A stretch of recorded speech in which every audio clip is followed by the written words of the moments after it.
This is Rogers TV.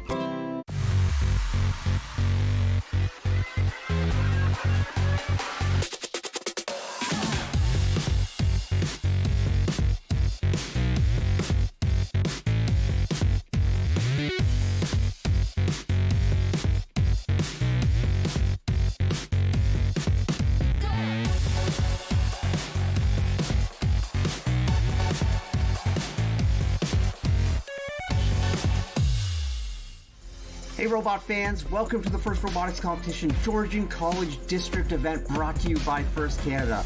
We're here on Rogers TV and I'm your host, Karthik Sapathy. We're going to be talking about some great robot action.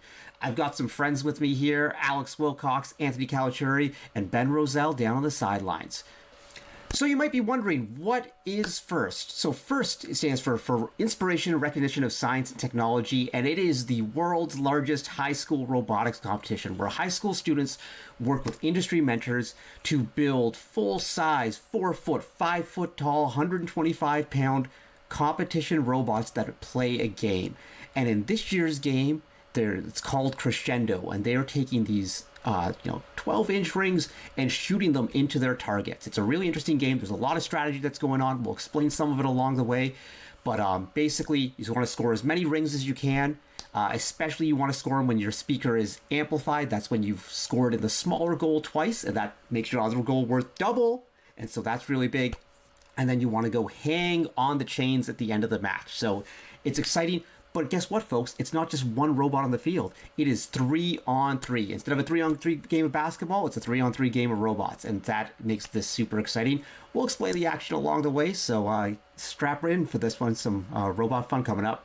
So here's how it works, folks. All these teams have played 12 qualification matches. And remember, we said it's 3-on-3. So the way it works during qualification is that it's randomly paired alliances. So your partner in one match can be your opponent in the next match. So every single team plays 12 matches, and then the teams are ranked based on how many matches they won, plus how many bonus objectives they achieved. And those bonus objectives are trying to get 18 notes scored by your alliance, or trying to get 3 robots hanging at the end of the match. So at the end of all of that, the teams are ranked, and then there's an alliance selection, which has already happened. So the number 1 seed comes out, and then they can pick any other team for the field. So there's 8 captains, they pick 8 partners, and then the second round of the draft, it goes in the reverse order. So that's how we get our 8 alliances. And boy, are some of these alliances great. Alliance number 1 is captained by Team 4907, the Thunderstamps out of St. Thomas, Ontario, a perennial power, not just in Ontario, but at Worlds. And they went and picked the best team in the field, Team 3683, Team Dave from Waterloo. Again, another one of those perennial powers, like not just recognized in Ontario, but known as one of the best teams in the world. So these two powerhouses have gotten together, and it's going to be a challenge for anyone to try and beat them.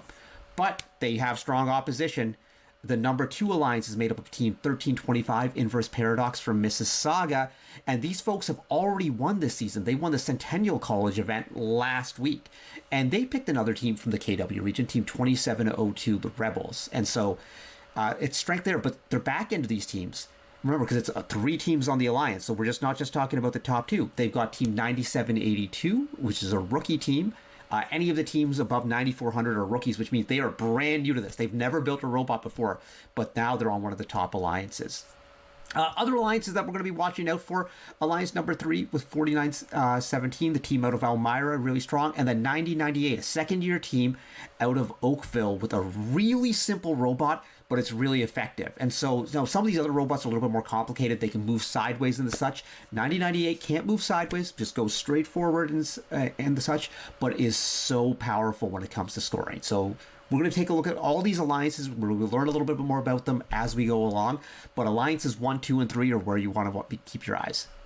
All right, folks, the playoffs have already started. Match 1 has already been played, and it was a great one. So in Match 1, we had Alliance 1, the one that we talked about a little bit, 4907, the Thunderstamps, 3683, Team Dave, and they went up against Alliance number 8. And so Alliance 1 just came out pounding. A really big, they're their autonomous modes didn't work the way they wanted them to. So like the way these matches work is the first 15 seconds, the robots are running completely autonomously. And normally you want to get, 6, 7 notes scored in the speaker, but Alliance 1, they only got 2 there. But they really came back in the teleoperator mode, scoring 20 notes, 4 of them in the amplifier, 16 of them in the speaker, and that was the power that allowed them to win this one with a big score, 102-45. Anytime you see a score over 100, it means these teams were doing it right, and that's what happened in match number 1. And in match number 2, Alliance 4 versus 5. And hey, folks, we had a little bit of an upset. Alliance 5 pulled this one out 58-40. Now, think about that. Those scores are a lot lower than we saw in the first match. 58 and 40, like, combined is actually less than what Alliance number 1 did. But Alliance number 5 here played a solid match. Autonomous mode it was like a dead tie coming out of auto, but they were more efficient in the speaker in the teleoperator mode and got 2 of the robots parked and 1 of the robots on stage. So these are the things we'll be watching for in these upcoming matches. All right, folks, we're going to jump on down to the action for match number 3, but this is actually the second time match number 3 is being played. The first time around, there was a technical problem on the field, but, these things happen. Robots just do unexpected things. So we're playing match 3. It's the replay. Let's head on down to the field for the action.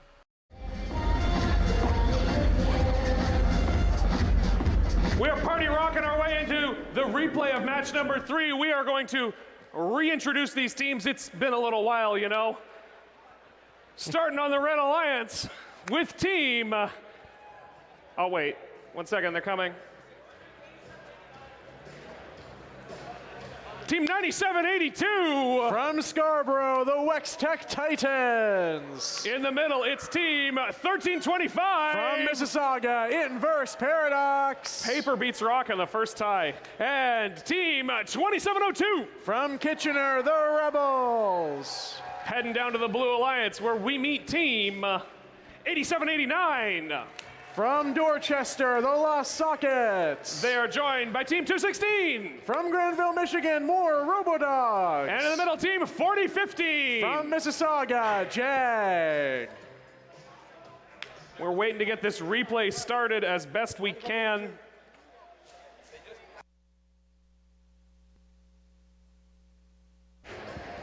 We have a thumbs up for the long-awaited replay of match number 3.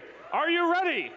Drivers behind the line, restarting this match in 3, 2, 1, crescendo! Here we go, replay of playoff match number 3. We have lots of action on both sides of the field as all robots looking to shoot and score into their speakers. 1355 into their Red Alliance speaker. And another one, can they do one more? That's the end of the autonomous period. The Red Alliance with the edge.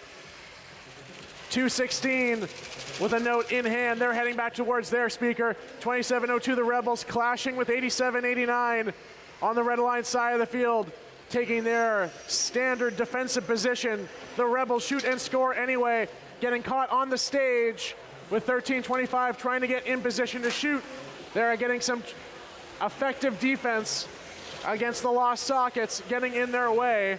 216 back in position, looking to shoot. Then they score for the Blue Alliance.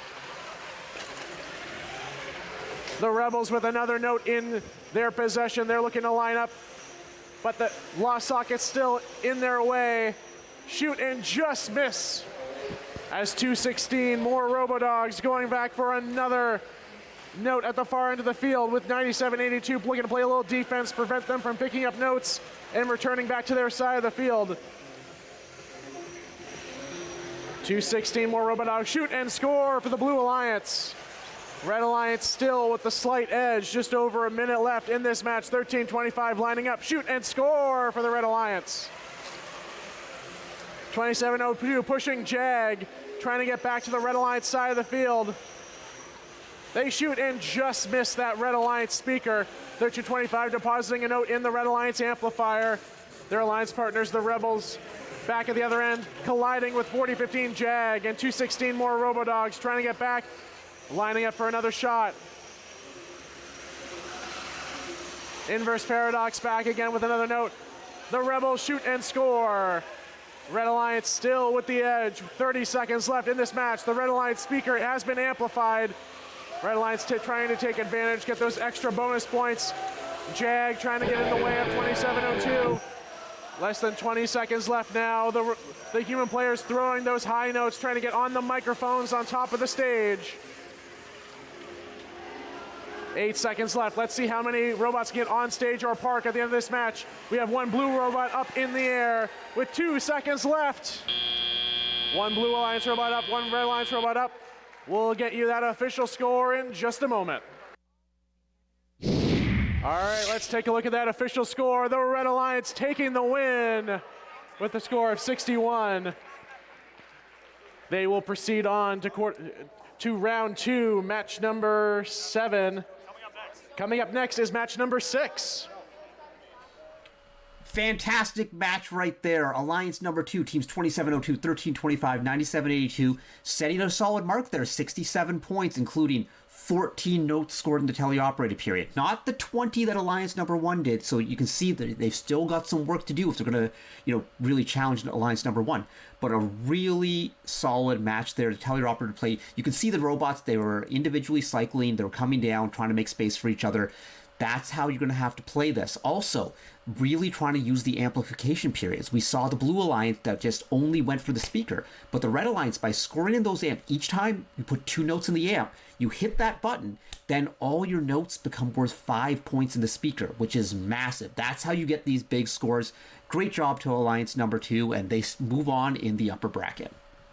All right, folks, it's time for the last match of round number 1. That's match number 4, Alliance 3 versus Alliance 6. Keep an eye on Team 9098 on the Red Alliance from Alliance number 3. They are a great scoring machine. We are ready to meet the teams in the last match of round number 1.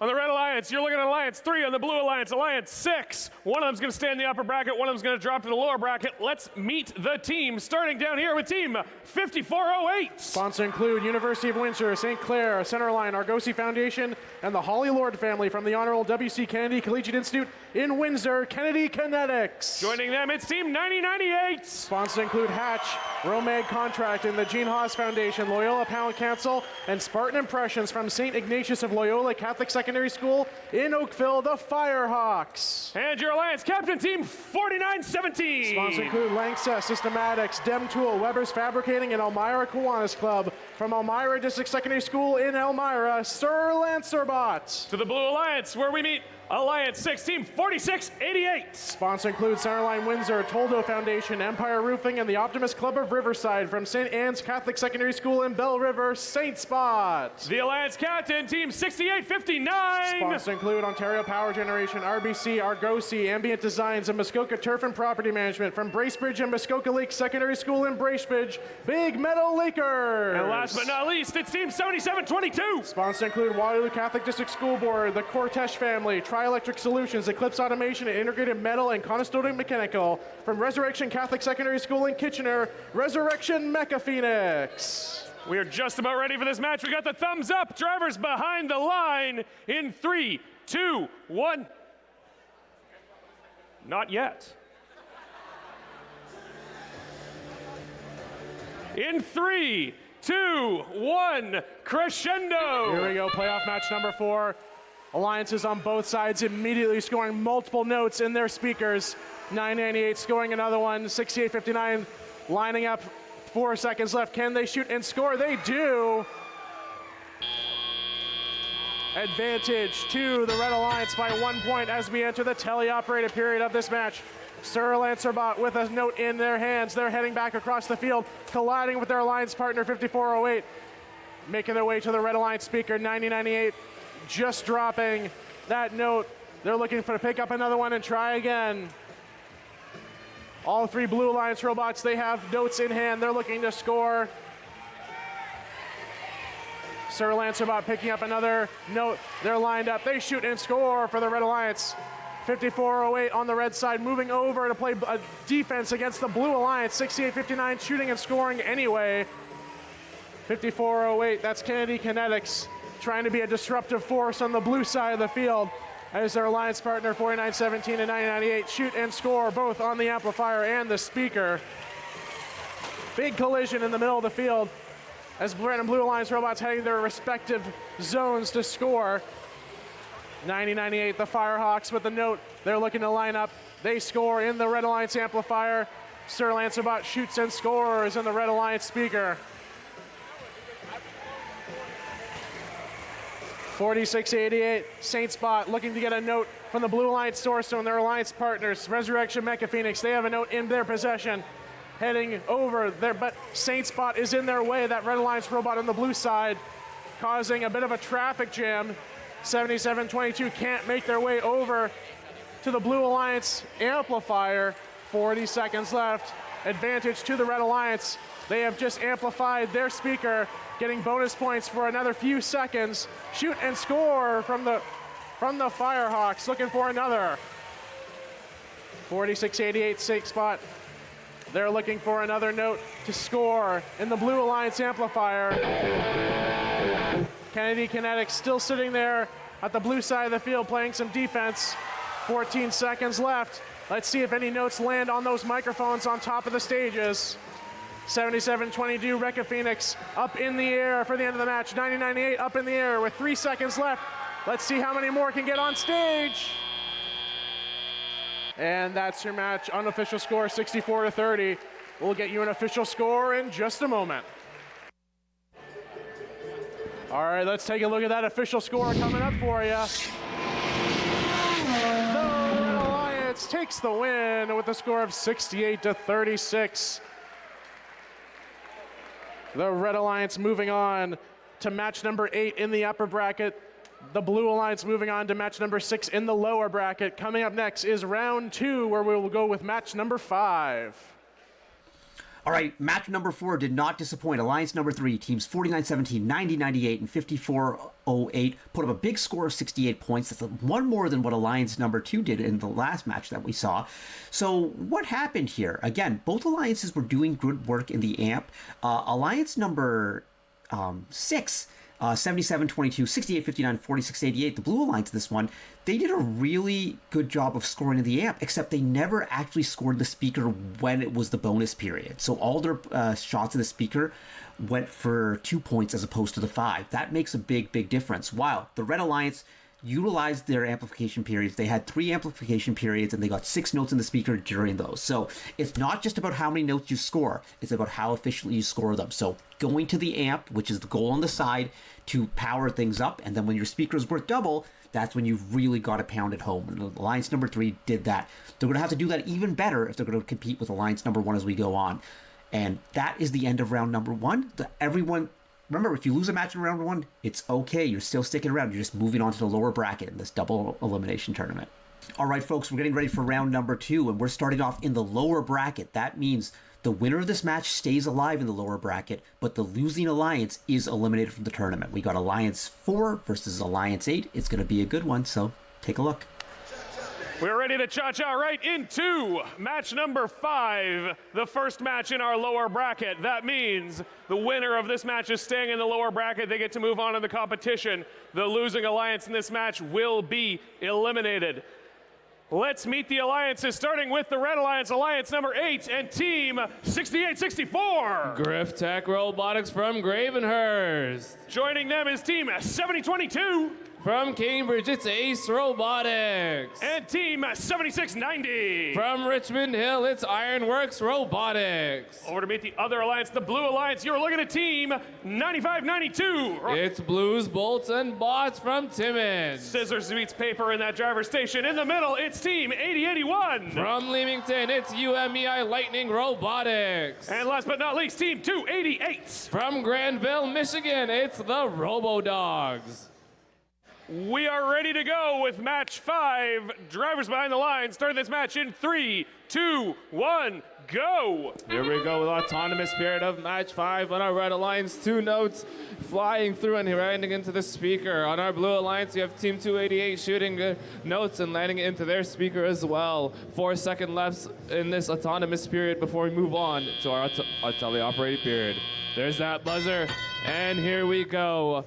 Our Blue Alliance 95-92 is whizzing over to their loading zone to grab the first notes of their game to bring it over to their Blue Alliance. Team 80-81 making the same track over. On our Red Alliance, we have Team 76-90 grabbing their note from their loading zone or source zone to bring over to our Red Alliance area. 70-22 shooting that note with ease and getting it into the speaker with no doubt about that. And 68-64 on our Red Alliance helping them out. Team 288 on our Blue Alliance lines up into the amp and gets it in immediately. 95-92 just misses by a hair, but they'll recover quickly as they make their way to the source zone to grab their next note.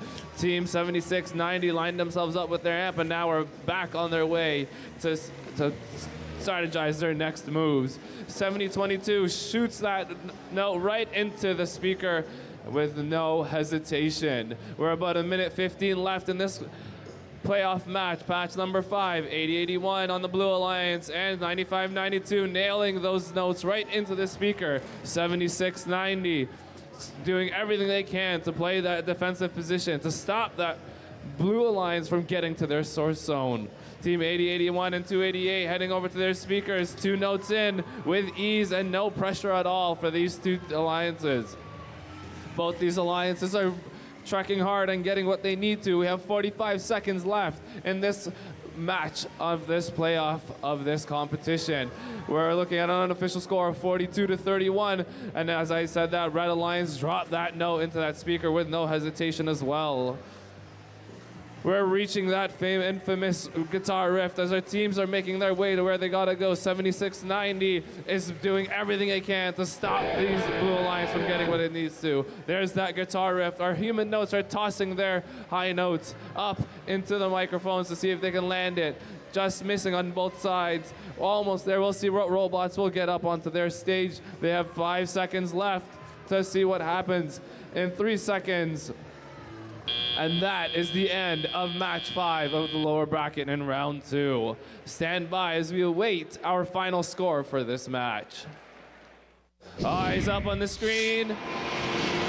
And the Blue Alliance takes the win with an official score of 56-44 for Alliance 4 and Alliance A. So our winners move on to the round 3 match 10 on our Blue Alliance. But folks, please give a round of applause to our friends on the Red Alliance, Team 68-64, Team 76-90, Team 70-22 for all your hard work in this competition. Stand by as we await the next match. All right, match number 5 was an interesting one. We're starting to see the strategy shift a little bit. You know, I've already been saying, hey, you need to score in the amp and get those that amplified speaker. But the alliances here were like, we're not even going to worry about the amp. We're just going to go fire at the speaker. We're going to take our 2 points for every shot. And they put up a lot of shots. We're talking about 15 in the speaker for the Blue Alliance, 12 in the speaker for the Red Alliance. Blue Alliance takes it 56-44, staying alive in the lower bracket. It's a risky strategy, but if they're just going on volume, they're saying, hey, the amp's not what we're good at. We're good at the speaker. Let's just take our 2 points per shot. We'll see how that plays out for them as they move along in the lower bracket. But in the meantime, folks, there's a little bit of a field delay, so we're going to be handing out some awards. And you might be wondering, like, how do these awards work? Well, not only are the teams competing on the field, they're interviewing with judges about their robot, but also the work that they do in their community. And the judges are deciding things like best quality, best controls, best autonomous mode, but also the team that exhibits the most gracious professionalism, which is a credo in FIRST of competing like crazy on the field, but cooperating like crazy off the field. And, other awards, entrepreneurship, sustainability. So let's go find out which of these teams took home some of the hardware. Well, this is fun, isn't it? Guess I don't need safety glasses. There's no robots. We are going to try and make some lemonade and lemons by giving out some awards here. We'd usually wait a few more matches, but we're waiting a few matches anyway. So we're going to get these awards started. Welcome to our first awards segment. We've got 4 awards to present here on the field. So please, let's welcome out our judges.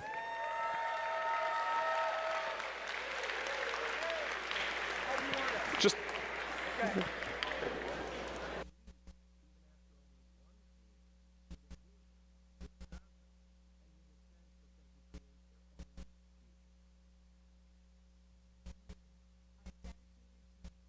Okay, I think we got this figured out. If your team wins an award, please come down to the field to high-five the judges. Let's see what path to take. Mahmood, in the pink hat, we've got him. Oh, look, you've won. Congratulations, it's you. Come on down, claim your award. Be very safe. Do not run down the stairs. Don't worry, we have lots of time. Do not run. Down around the end, you're going to come down. You're going to come down the line of judges. Look at this, highly visible in that pink hat. Congratulations, high five, high five, high five. Round he goes. Good job, everybody. Out we go. And you are then going to head out carefully, not tripping on the gate on your way out. Out to the pits. We've got the photo wall set up there. The photographers will take your picture. They want a nice picture of you. Does everyone understand the concept that we've got going on here today? Perfect. One fun thing about this is that the system that presents the slides is also the system that drives the robots and is not working right now. So you're just going to have to believe me when I read the team number. With that, one thing to note, both teams and judges are allowed and encouraged to use AI if they so wish. Some of these scripts may have been written with the help of AI. They have not told me. Our first award here is the Imagery Award. The Imagery Award is in honor of Jack Kamen, Dean's father, for his dedication to art, illustration, and his devotion to FIRST. This award celebrates attractiveness in engineering and outstanding visual aesthetic integration of machine and team appearance. Here's what the judges had to say. Like all of this event's competitors, this team has been beavering away for quite some time. You've all been checking out the robots this weekend, but this one's been eyeing you. There is indeed something strange in the neighborhood, so who are you going to call? Congratulations to Team 8789, the Lost Sockets. From Lord Dorchester Secondary School in Dorchester, the Lost Sockets.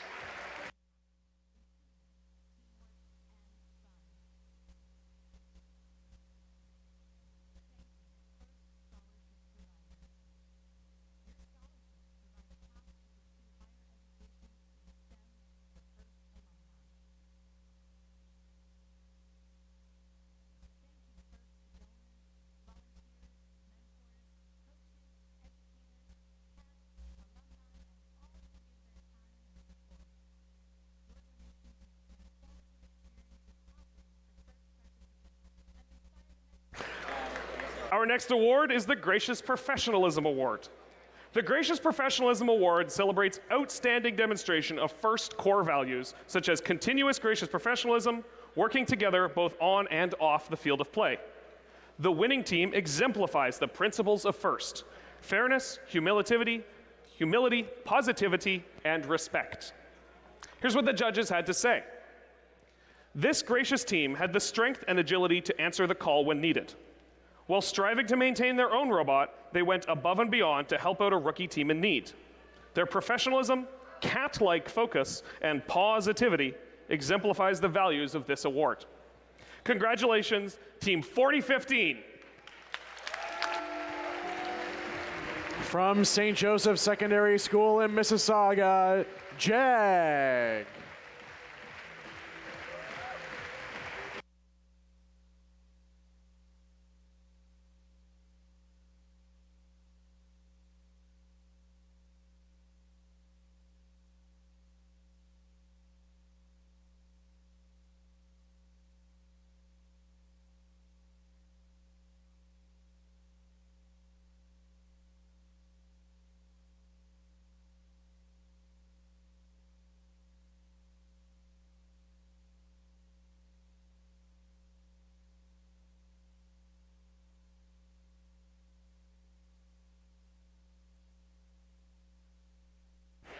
Our next award is the Team Spirit Award.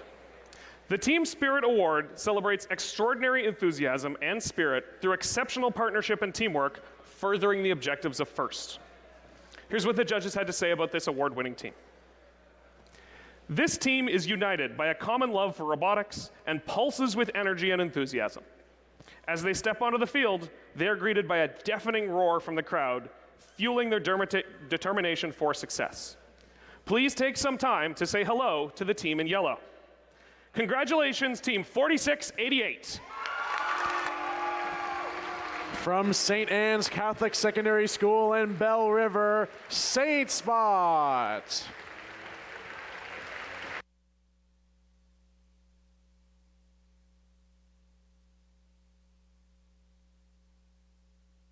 Please don't run. There is really no rush.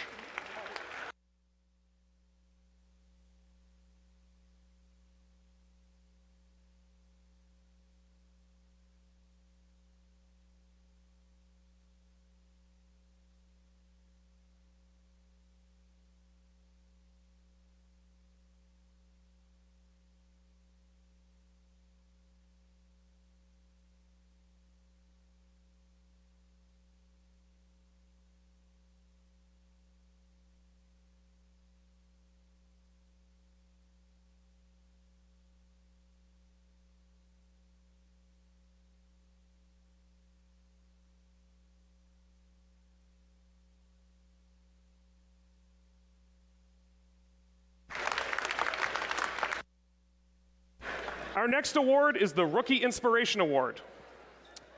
The Rookie Inspiration Award celebrates a rookie team's outstanding success in advancing respect and appreciation for engineering and engineers, both within their school as well as in their community.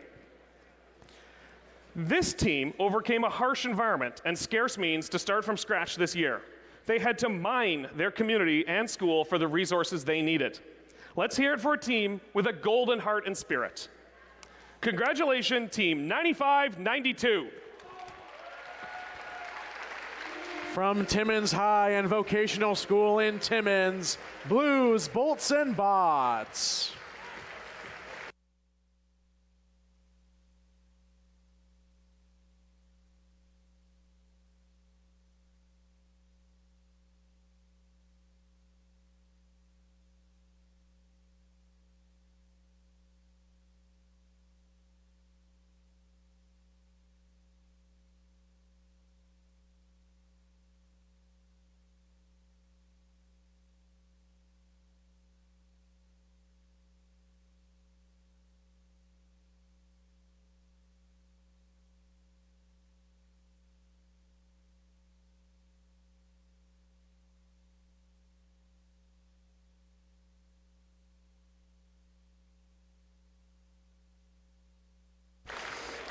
I think when I came out here, I said we were going to give out 4 awards. That was 4. I've been handed a piece of paper with more awards written on it, so here we are. I don't think anyone's going to have a problem with that. Continuing on, our next award is the Autonomous Award. The Autonomous Award, sponsored by Ford, celebrates the team that has demonstrated consistent, reliable, high-performance robot operation during autonomously managed actions. Evaluation is based off the robot's ability to sense its surroundings, position itself or onboard mechanisms appropriately, and execute tasks. This award-winning team was quick out of the gate and scored consistently from the opening trumpet. Their new drive and shooting systems worked well together to make them a formidable competitor. But this award can't just be given to any Tom, Dick, or Mary, so congratulations, Team 3683. From St. David Catholic Secondary School in Waterloo, Team Dave.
Our next award is the Creativity Award, sponsored by Rockwell Automation.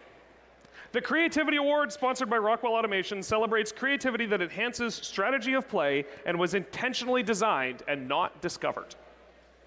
This team's pneumatic system was a breath of fresh air, and they amplified their performance with a creative deflector. Their design does cross borders, but it doesn't bark up the wrong tree.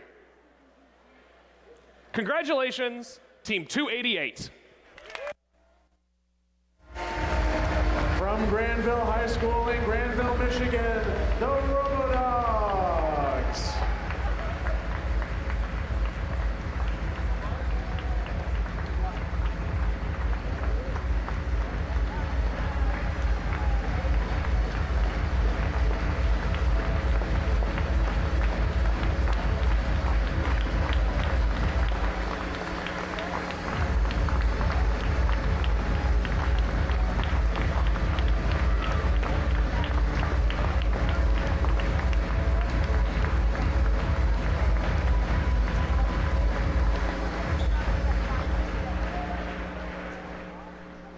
Two more to go here.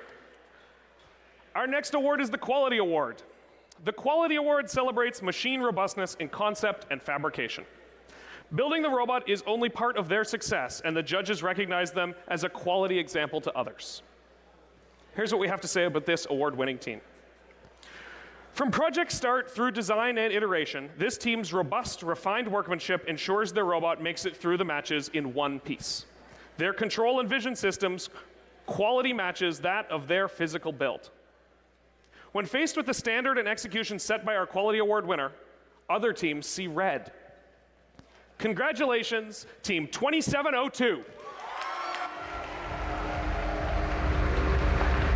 Representing Kitchener-Waterloo Youth Robotics in Kitchener, it's the Rebels.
Our next award is the Industrial Design Award sponsored by General Motors.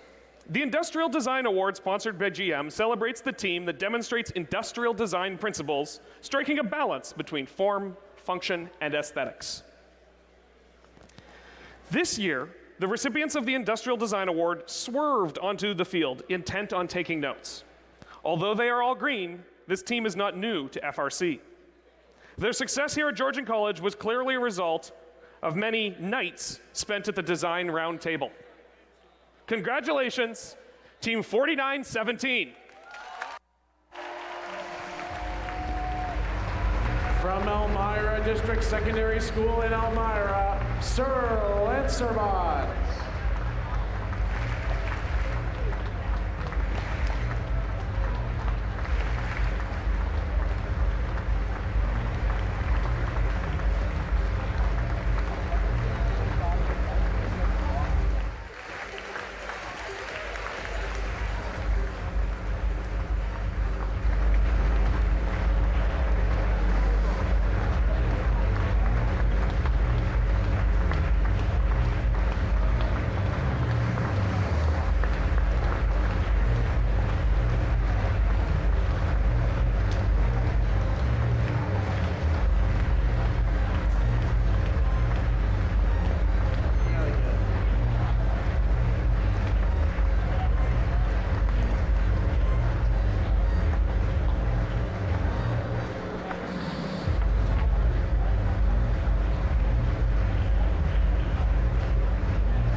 Okay, I want to do a quick straw poll of the audience here. How many of you, raise your hand if you participated in FRC, student or mentor, in the 2022 season or earlier? So anything before last year.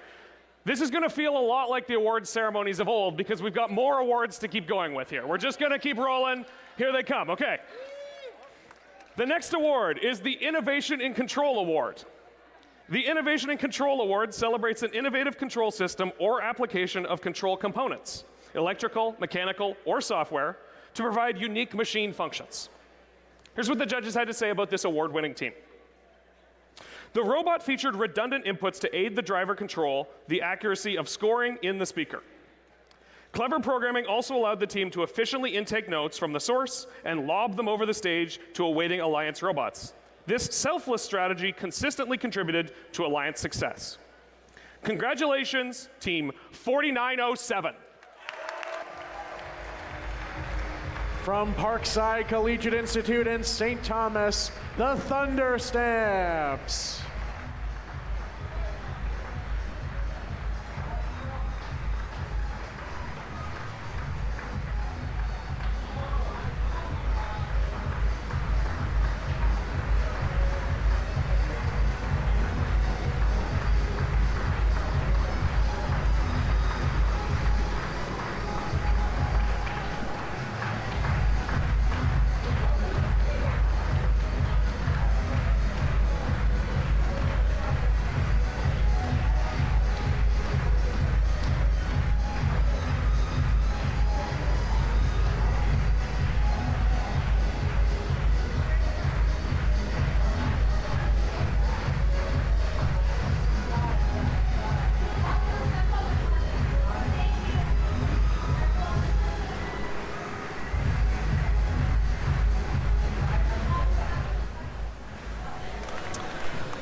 Our next award is the Excellence in Engineering Award. The Excellence in Engineering Award celebrates the team that demonstrates a professional approach to the design process and whose design is elegant and advantageous on the field of play. Here's what the judges had to say. This team was a heavy hitter. They motored through every match with their versatile robot. Let's reveal the winner by getting straight to the point, Peely. Congratulations to Team 8081. From Leamington, Ontario, UMEI Lightning Robotics.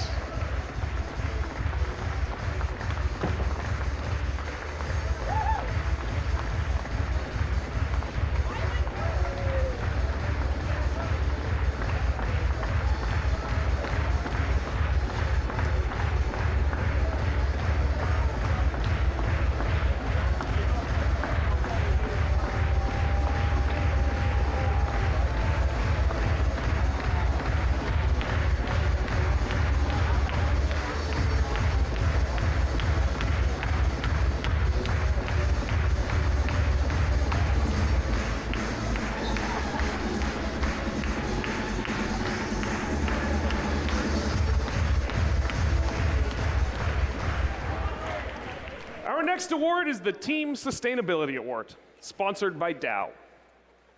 The Team Sustainability Award celebrates and recognizes a team that has developed a sustainable program in order to define, manage, and achieve the team's ongoing objectives. This society of students displayed their commitment to the mission of FIRST through community outreach, sharing their knowledge with the next generation, and educating our future teachers. Please rest assured that no one was hurt in their holiday show when Grandma got run over by their robot. Congratulations to Team 5870. From Sir Frederick Banting Secondary School in London, the League of Logic.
Our next award is the Judges Award.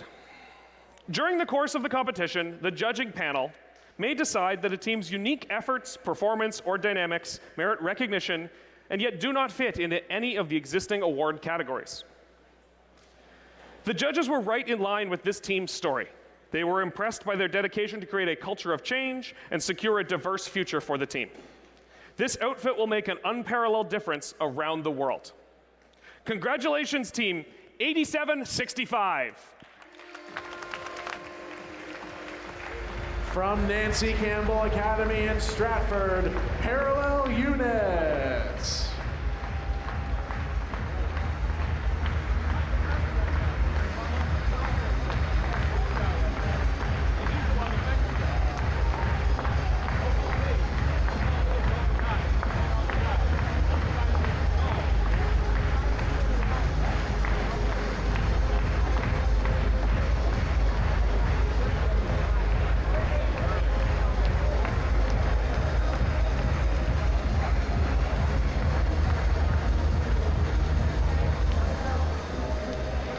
Make sure we get them their award if they can't collect it today. That is it for the awards we have to give out right now. We have been told unequivocally that there are no further awards that will be given out until the end of the robot competition. We've got a trophy pile back there waiting for us. With that, we'll get the judges to return to their seats. Thank you very much to all of our judges. Give them a round of applause for all their efforts today. And now, the moment you've been waiting for. No, wait, we've been waiting for the robots. Well, we're back. Is with ring toss with prizes. I know, I'm as excited as you are. But we've put some more thought and effort into this. We've had some time, we've got a lot of smart people here, and we've said, you know what would be really cool? We got some hats. What if we put mentors on one side and students on the other? I know, right? Gasp from the audience. We're changing the game here. Okay, so I see teams carefully trying to coerce their mentors into coming down. I will take anybody. Skill is not a prerequisite for this. We've got some volunteers. We're going to do mentors on red. We'll get a couple mentors lined up over here. There's a lot of shouting. This is the most excitement we've had in minutes. Okay, we've got, are you wearing a coach button, so are you a mentor? Okay, you're coming on up. You've been voluntold. Congratulations. Your drive team is very excited. And who's going on the other side? Do we want to take team on team? What are we doing here? Okay, so we're playing team human player against team mentor. No? Yes? We'll go for that. Okay, we'll do that. That makes sense. I like the logic here. You are the technician, if I'm not wrong, right? Okay, so we got some good match here. Okay. We will do this. We're going to speed things. No, we're not going to speed things along. We have lots of time. We don't need to speed things along. That's a bad idea. We'll do mentor then student so that the student gets the advantage here. Okay, ready? Mentor, you're up first. Any three microphone. You got three? Not bad at all. Good toss. Have you ever thrown a note before? Maybe 3 times. Okay, so that's not bad for a fourth try. We're good. Okay, over here. Have you ever done this before? No. Okay, so we're pretty good here. Give it a shot. Not enough power, but you've learned from that, right? It's a learning experience. We'll get there. Next one, you're going to beat him. He's not much further ahead. Back to you. Oh, that was on the microphone for a moment. That was very good.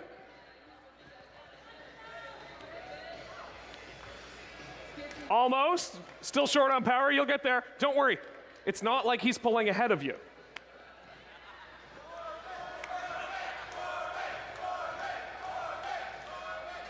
Oh, not quite. Okay, so this is it. By default, you either win or tie. And we're getting feedback from, are you the human player? Is this the phone a friend part of the? More power, he says. More power. Not quite. Okay, so what we've proved here is that on 1325, the students and the mentors are roughly evenly matched, right? All right, well, while everyone's having fun on the field with the ring toss, we're going to head on down to our sideline reporter, Ben Roselle, who has the lost sockets. We're going to explain a little bit about how this double elimination format works. I'm here with Nolan and Talon of the Lost Sockets, team 8789. So, how do you feel about this new format with the 2 brackets instead of a best 2 out of 3 series? I think it's different. I think it could be good. and it's very interesting, keeps it mixed up, and you know, all around makes everything fun. Yeah. What do you think? What do I think about what? The 2 brackets instead of a 2 out of 3 series. I think it was better. I liked it a lot better than the other one. All right. And what do you guys think about, how do you guys feel about strategizing? How do you feel about strategizing with all these other teams, you know, alliances of 3 teams? How do you work that out with like strategizing? So like we communicate with each other, like, so we'll go to each other's pits and we'll say like, so since our robot, we were more of a defensive robot, so we would say, okay, so where is like the best place for us to play defense, so we're out of the way for you guys, but in the way for the other team. So that way they can't score as easy. Nice. All right. And that's all here. Thank you to Nolan and Talon. Thank you guys. Thank you for having us. All right, thank you, Ben. We're now going to head on back down to the field for match number 6 in the lower bracket. That means the losing alliance will be eliminated. It's Alliance 7 versus Alliance 6. Let's take a look at the action. We are going to meet the teams in match number 6. We've already met all these teams before, so we're going to go quick. We are starting here with team 4015. Jag. In the middle, team 216. More Robo-Dogs. Rounding it out, 8789. The Lost Sockets. To the blue alliance, it's 4688. Saints Bot. 6859. BML Robotics. And 7722. 7722. Resurrection Mecha Phoenix.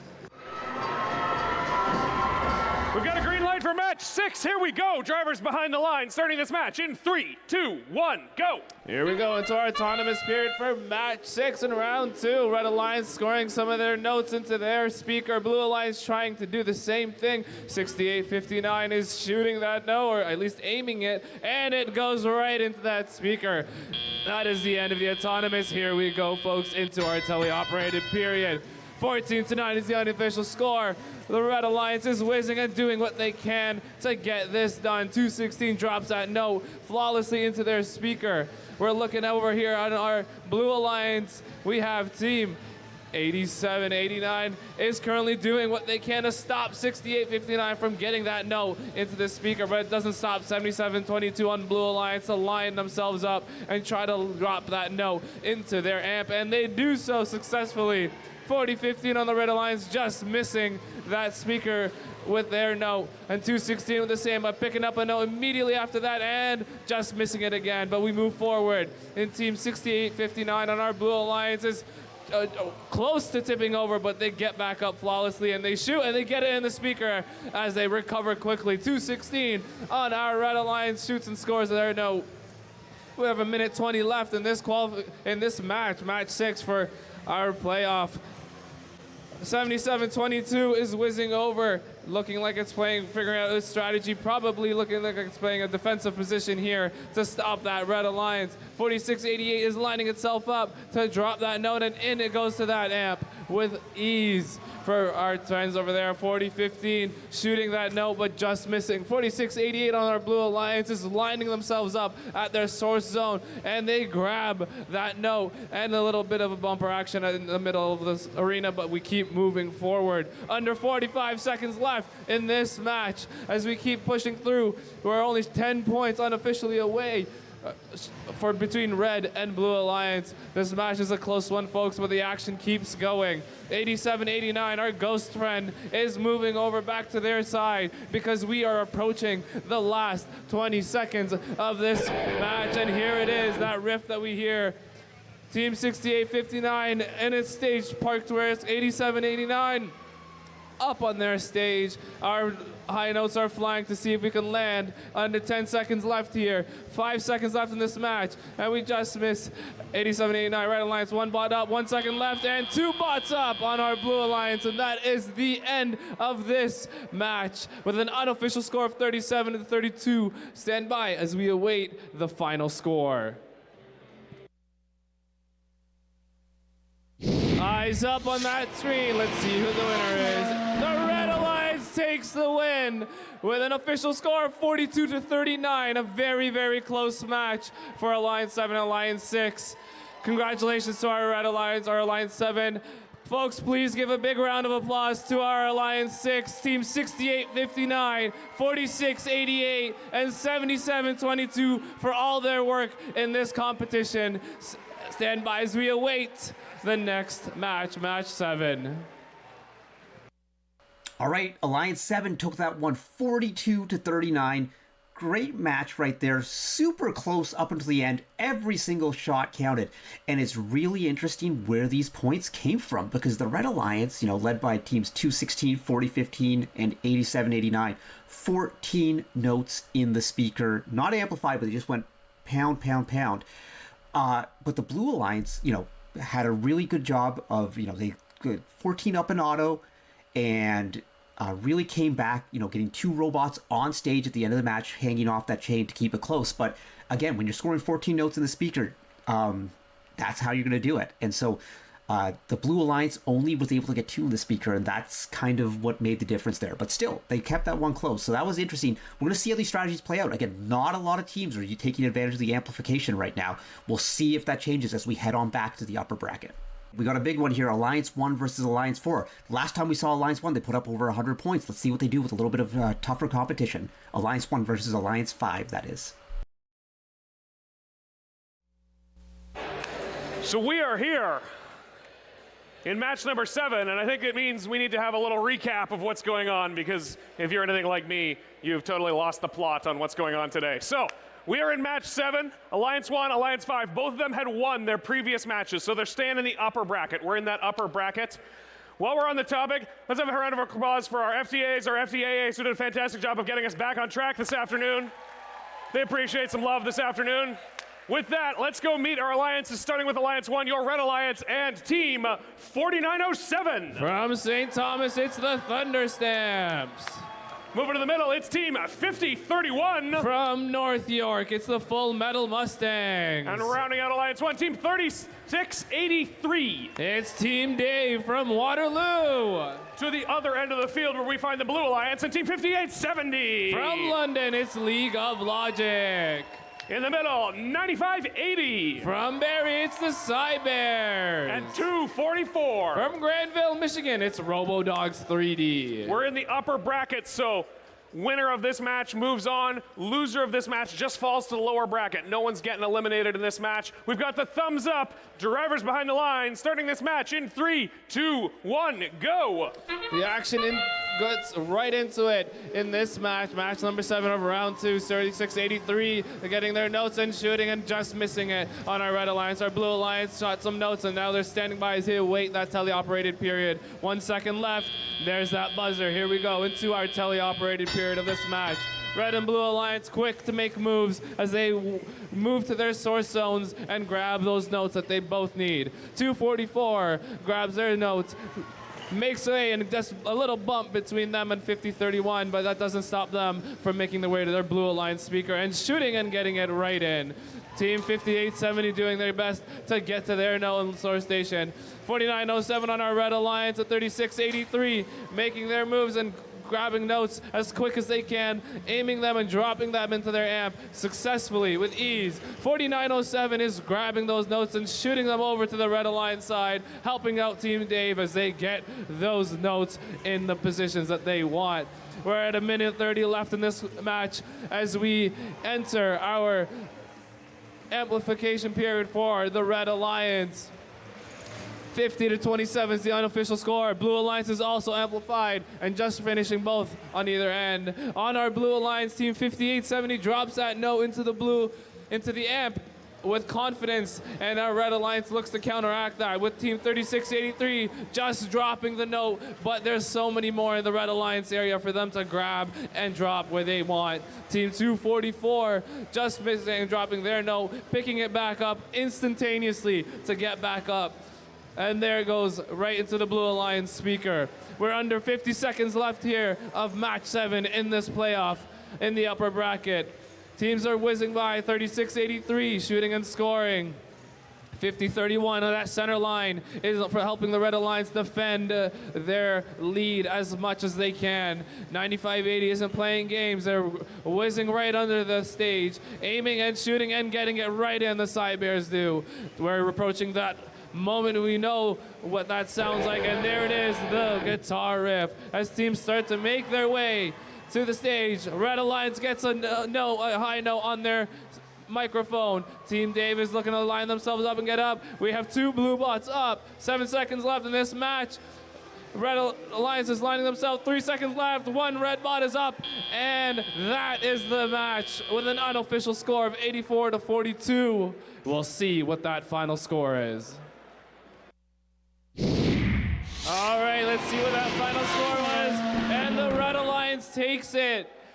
Alliance 1 gets with a score of 88, and Alliance 5 with a score of 49. Our Red Alliance, Alliance 1, advances to round 4, match 11, and our Blue Alliance, Alliance 5, goes to the lower bracket for round 3 and match 9. Stand by as we await our next match, match 8. Okay, folks, match number 7, upper bracket. That was a good one. Wow, Alliance won 88 points, not as much as they did in the first match, but the last few matches we've been seeing, well, we were saying, like, okay, people aren't really using the amp. They're just going straight to the speaker. Alliance number 1's like, They went to the amp 6 times. That means they got 3 amplified periods. And in those 3 amplified periods, they put up 10 amplified notes in the speaker. So that's 50 big points right there. That is massive. That's why they have that score of 88. That's why they are the Alliance to beat right now. And so it's going to be, these alliances, as much as they, we saw alliances put up 14 notes in the speaker. The Red Alliance here only put up 17 in the speaker, but 10 of them were worth 5 points each. That's where you get this advantage. So you really want to go amp, amp, speaker, speaker, speaker. That's the cycle you want to kind of get into. But not everyone can do that. Part of the reason is 4907 and 3683 are really good at both the amp and the speaker. So they have mechanisms that allow them to score on that short goal up close, but then fire those long distance shots into the speaker. So this alliance is going to be hard to beat, but we're going to head on down to match number 8, still in the upper bracket, Alliance 2 versus Alliance 3. Let's see what they can put up to see if they'll be able to challenge Alliance number 1. We are ready to meet the teams here for match number 8. Like match number 7, we're in the upper bracket, so both teams competing, or both alliances competing here, are moving on in the tournament regardless. Just need to know if it's going to be an upper bracket or lower bracket they move on to. Let's meet these alliances, starting with the Red Alliance, team 9782. From Scarborough, it's Wex Tech Titans. They're joined by team 1325. Inverse Paradox from Mississauga. And team 2702. It's Rebels from Waterloo. To the Blue Alliance, where we find team 4917. It's Sir Lancerbot from Elmira. Team 9098. Firehawks from Oakville. And team 5408. Kennedy Kinetics from Windsor. Match 8, we've got Alliance 2 in red, Alliance 3 in blue. We are ready to go. Drivers behind the line, starting this match in 3, 2, 1, go. Here we go, autonomous period begins for match 8 as our Red Alliance gets notes in instantly, and our Blue Alliance does the same. Both teams here are working to make it to match 11 of this playoff match. 2 seconds left in this autonomous period, and that is the end of this period as we move forward. Teleop begins. Our Red Alliance begins with grabbing their notes. Team 1325 Inverse Paradox lines it up and drops it right into the amp. Our Blue Alliance, we have Team 4917 grabbing that note as they do a little bit of a clash, but they move forward, just missing their speaker by a hair. Team 9098 drops their note right into the amp, no hesitation. Here on our Red Alliance, we have Team 9782 trying to stop 5408 from reaching that defensive position. Our Blue and Red Alliance are both amplified as they try to get those extra points. We have just under a minute 40 here left in this match. The score is tight. Unofficially, we're sitting at 35-33, and Red Alliance 2702 drops a note right into that speaker. No hesitations, and also with 1325. Team 9098 is trying to squeeze through 3782 to make it to their source zone and grab their note that they need to help their alliance get up on the board. Team 4917 passing through that defensive position that 9782 is hosting. We're a minute and 10 seconds left in this competition. We have an unofficial score of 49-39. Our Red Alliance is currently amplified. 5008 has made it to Red Alliance's speaker to defend and stop 2702 from grabbing those points. 2702 launches it and gets it in with ease no matter what. Team 9098 is heading over with a note in its intake to go and shoot right into that speaker as they line themselves up, and gracefully it lands. The Blue Alliance is currently amplified. We're reaching our 35-second mark of this match, match 8. for 9098. Another note in their intake, heading over. Team 5408 is trying to defend, but that doesn't stop 1325 from getting a note into their speaker. Team 1325 whizzing right back. We're in those final 20 seconds, folks. It's a guitar riff that we know and love.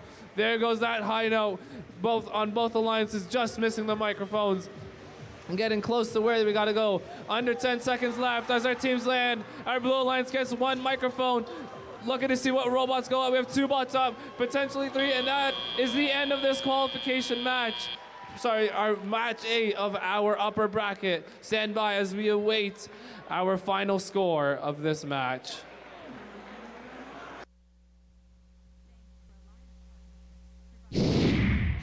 All right, let's see who takes the win, and the Red Alliance takes the win in that match. Alliance 2 65 to Alliance 3 62. A very, very close game. So Alliance 2 will advance to the upper bracket, match 11 in round 4, and our Blue Alliance, Alliance 3, advances to the lower bracket in round 3, which will be match 10.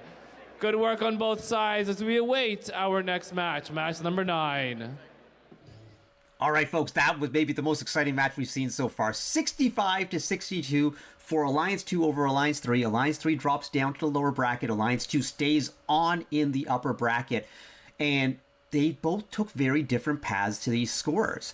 So the Red Alliance, Alliance number 2, put up a total of 13 notes in the speaker, 5 notes in the amp during teleoperated period. They got 5 of those notes were amplified. So that's where their points were coming from. They were really, they got 2 amplified periods, doing what they could there, but they also scored a lot of notes outside of the amplified periods. The Blue Alliance scored 6 in the amp but then only 6 in the speaker, so they got less points there. But their end game, they got 2 robots hanging, and then you probably noticed that throughout these matches, the human player has been throwing rings at the end of the match. Here's where those rings matter. If you can get a ring hung on one of those microphones up top, and then a robot hangs in that spot, it's worth a bonus point. So the Blue Alliance actually got 10 points in the end game, while the Red Alliance only got 2 points. So this was really, really close. There was a penalty assessed for, a rules violation there. It was hard to tell exactly what that penalty was for, but that was 5 points that was awarded to the Red Alliance. The penalty was on the Blue Alliance, giving the Red Alliance the win 65 to 62. So that's as close as it gets, but do not count out Alliance number 3. They are moving to the lower bracket. I have a feeling we'll be seeing them again shortly as they try and journey their way back towards the finals. All right, now, folks, we are into round number 3, which is in the lower bracket for match number 9. Again, winners in the lower bracket stay alive, but the losing alliance is eliminated. So let's head on down to the field for match number 9. We're here in round 3, match 9. As you can see up on the screen, we got Alliance 5 and Alliance 7. The winning team stays in the tournament. The losing team in the lower bracket is always on their way out, unfortunately. So these teams are in it to win it. Let's meet the teams on Alliance 5, starting here with Team 244. Robodogs 3D. Joining them, it's 9580. The Cybers. And Team 5870. The League of Logic. To the Blue Alliance to meet Team 8789. The Lost Sockets. Joining them, it's 216. More Robodogs. And Team 4015. Jag. Round 3, match 9, Alliance 5, Alliance 7. Drivers behind the line, starting this match in 3, 2, 1, go. Here we go, playoff match number 9, Alliance 5 in red, Alliance 7 in blue. That note just going a little too high on the red side, up and over the speaker. As things seem to be settling down, 2 seconds left in the autonomous period. The Blue Alliance with a slight edge heading into the teleoperated period of this match. 87-89, heading immediately to the red side of the field to play some defense. That's the Lost Sockets trying to get in the way of Robodogs 3D and their alliance partner, the Cybers. 40-15 Jag shoots, just misses the speaker as our alliance partners, the Robodogs shoot and score.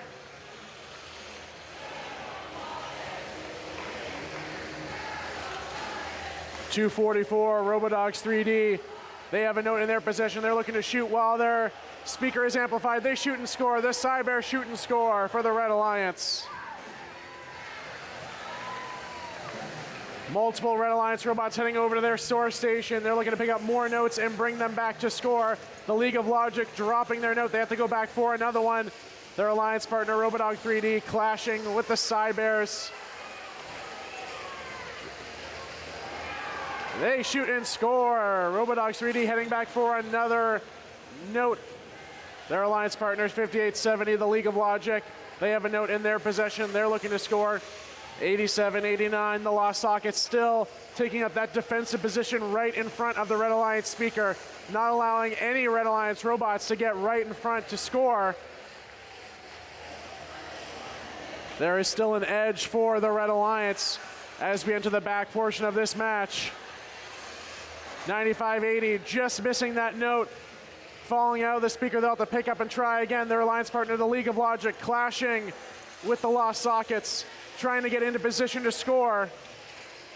More Robodogs. 216 looking to grab another note from the Blue Alliance store station. They're heading back across the field under their stage, lining up to shoot. It's a very close match. These last few points at the end of the match will decide the difference.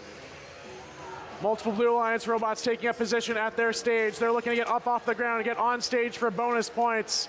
5 seconds left.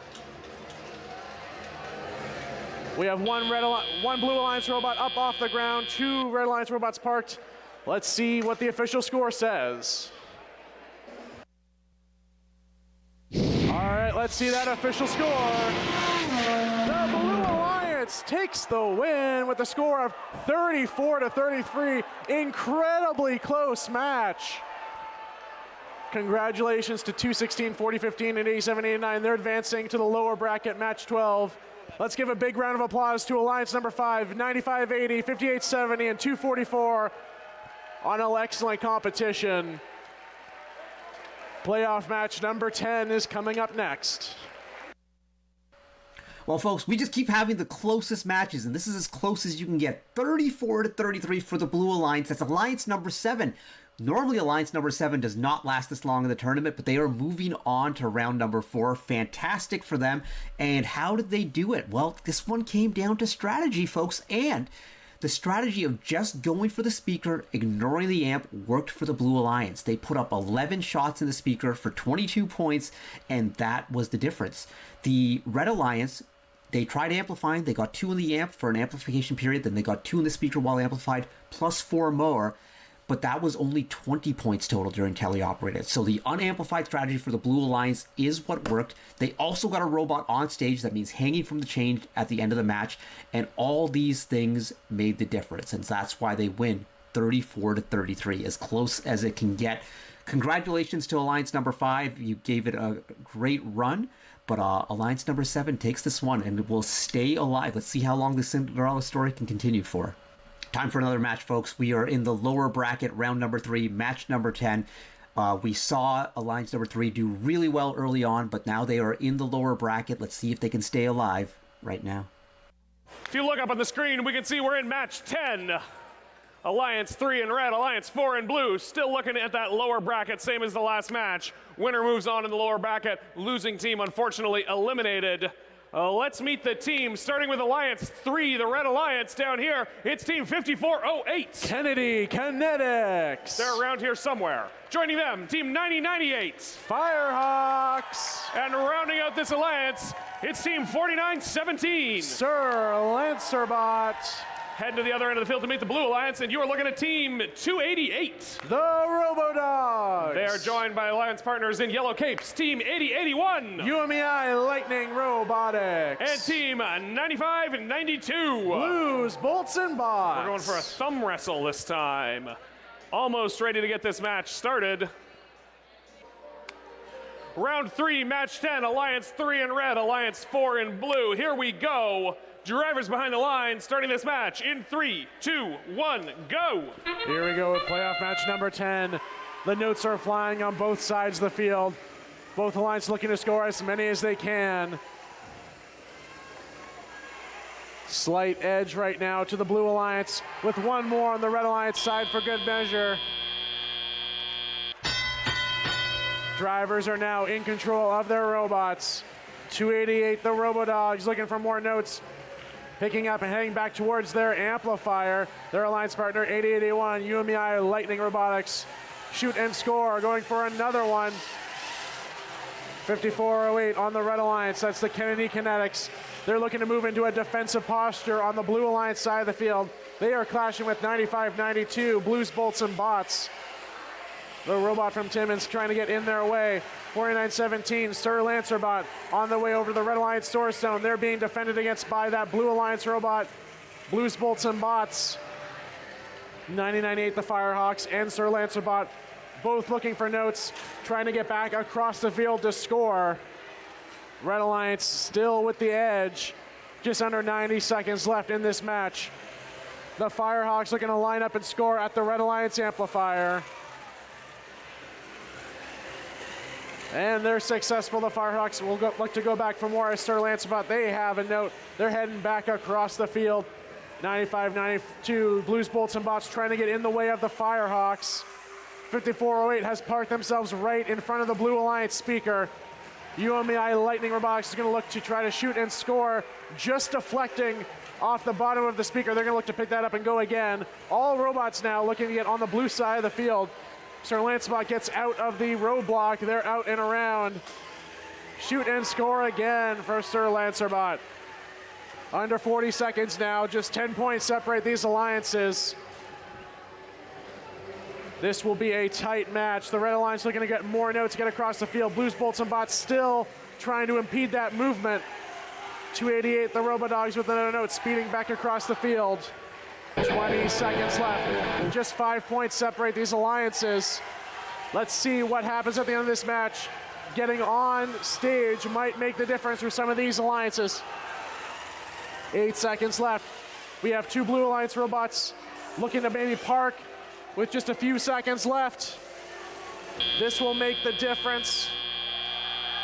It looks like 288 is off the ground, possibly one Red Alliance robot off the ground. We'll have to get the official score. All right, let's say the official score. The Blue Alliance takes the win with a score of 61-49. The Blue Alliance, Alliance number 4, will advance to the lower bracket round 4, match 12. Unfortunately, Alliance 3 has been eliminated. Let's give a big round of applause to 4917, 9098, and 5408 on an excellent weekend of competition. Playoff match number 11 will be coming up next.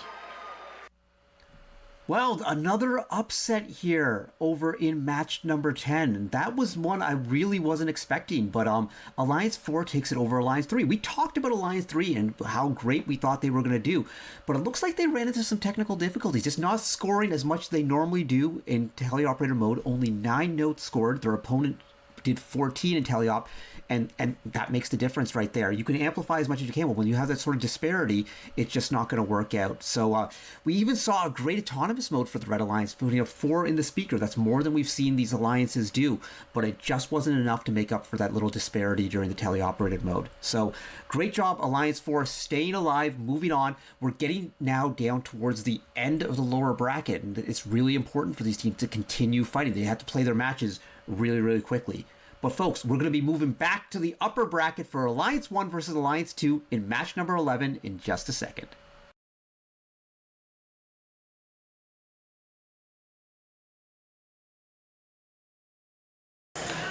We are here in match 11,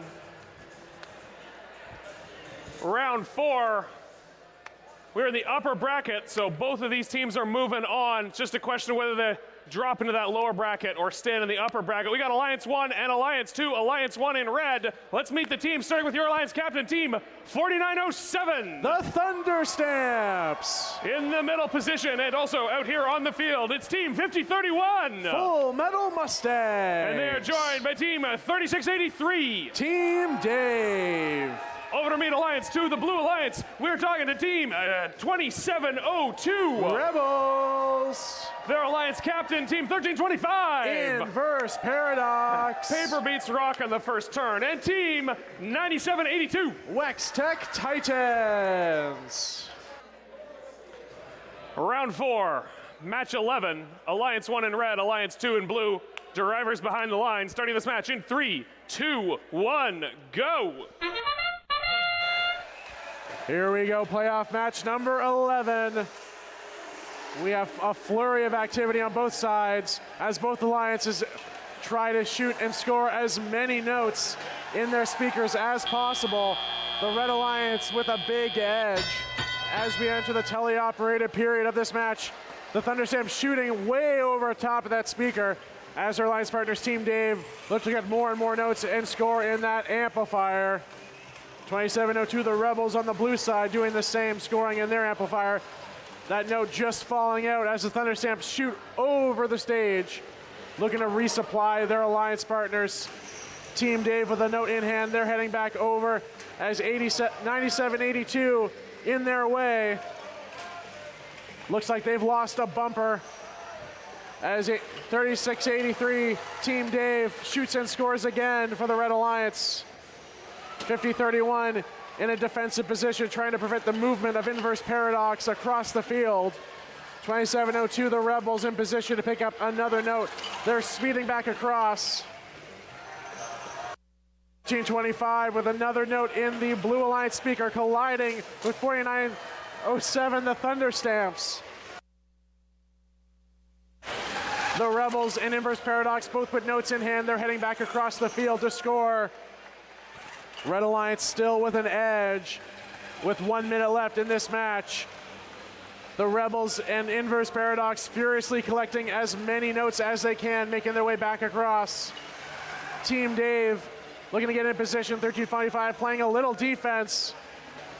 Team Dave looking to line up, pick up one of those notes. 4907, the Thunderstamps from the source zone with another note, heading back across the field, shoot and score for the Red Alliance. 1325 trying to make it back across the field. Team Dave playing a little defense, trying to prevent their movement through the middle of the field. Both the Rebels and Inverse Paradox collecting notes, looking to score in the Blue Alliance amplifier. 20 seconds left. Red Alliance still with the advantage, heading into the last few seconds of this match. 5031 is already looking to get on stage. They have spotlit 2 high notes on those microphones. Can the robots take advantage, get up off the ground with 2 seconds left? And that is your match. We'll get you an official score in just a moment.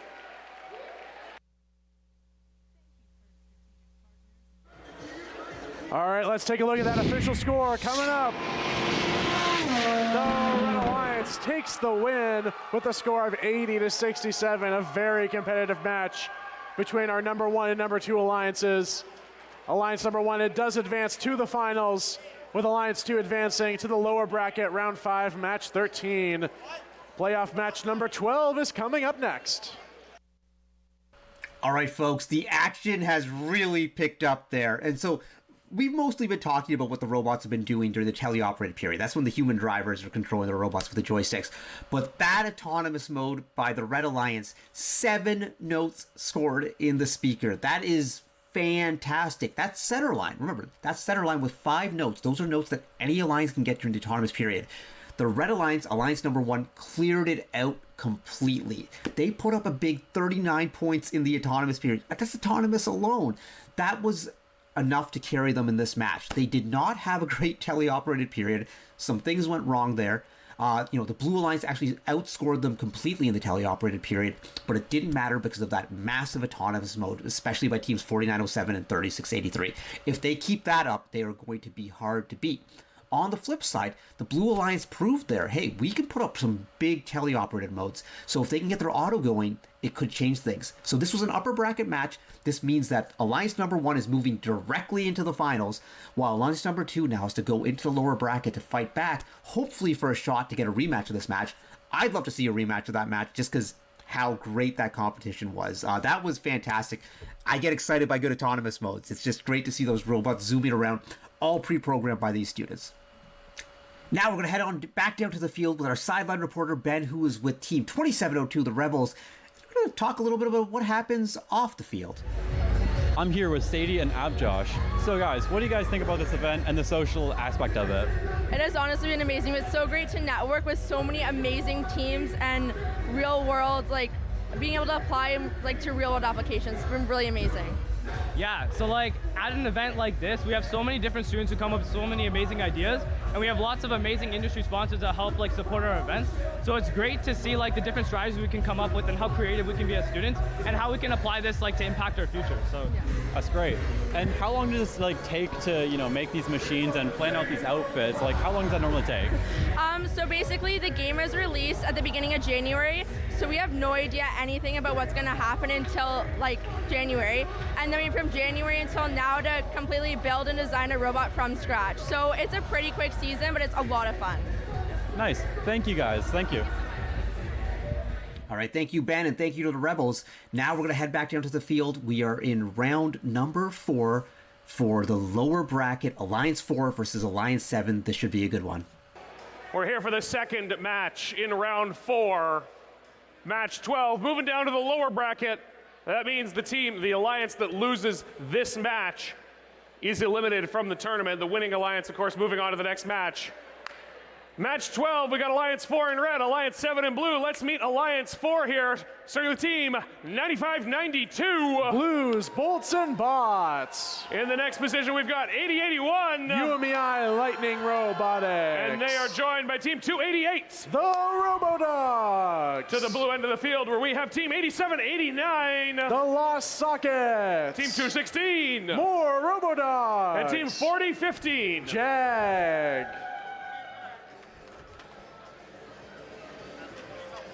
Got the green light for this match. Thumbs up. Drivers behind the line. Starting this match in 3, 2, 1, crescendo. Here we go, playoff match number 12. Both alliances looking to get some immediate notes in those speakers in the autonomous period.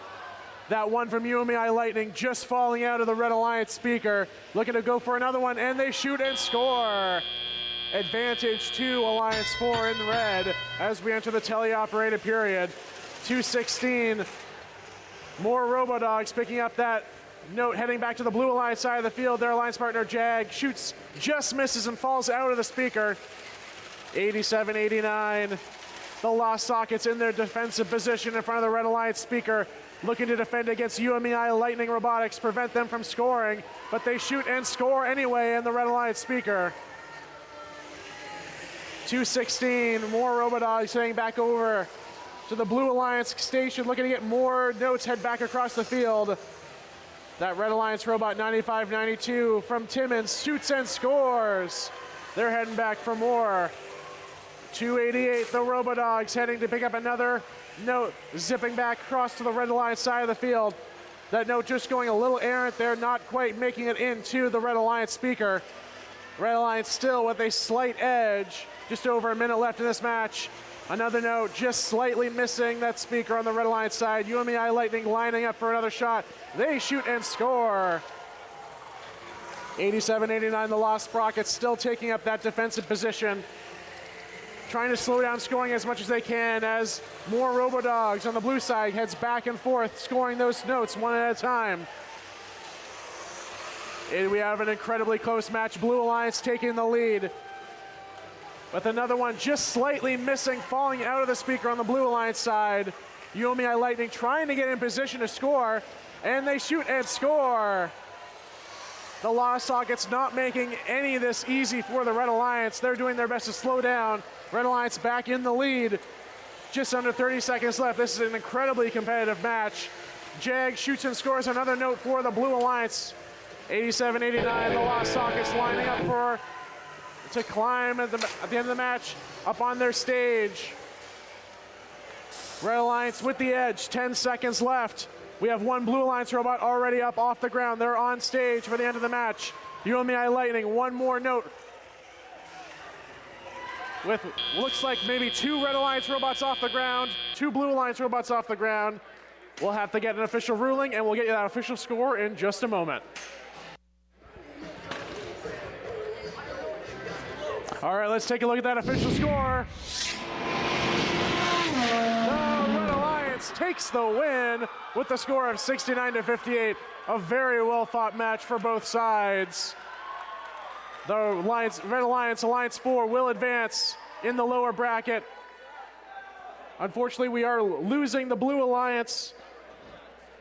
That's 87-89, 216, and 415, 40-15 Jag. We wish them well the rest of their season. Well, that's the end to the Cinderella run for Alliance number 7. They put up a great fight, but Alliance number 4 takes this one 69-58. How did it happen, folks? We saw the clash of strategies again. The Blue Alliance, Alliance number 7, we've been seeing it match after match. They're only working on the speaker, ignoring the amp completely, and they did what they normally did, 12 notes in the speaker. That's 24 points right there.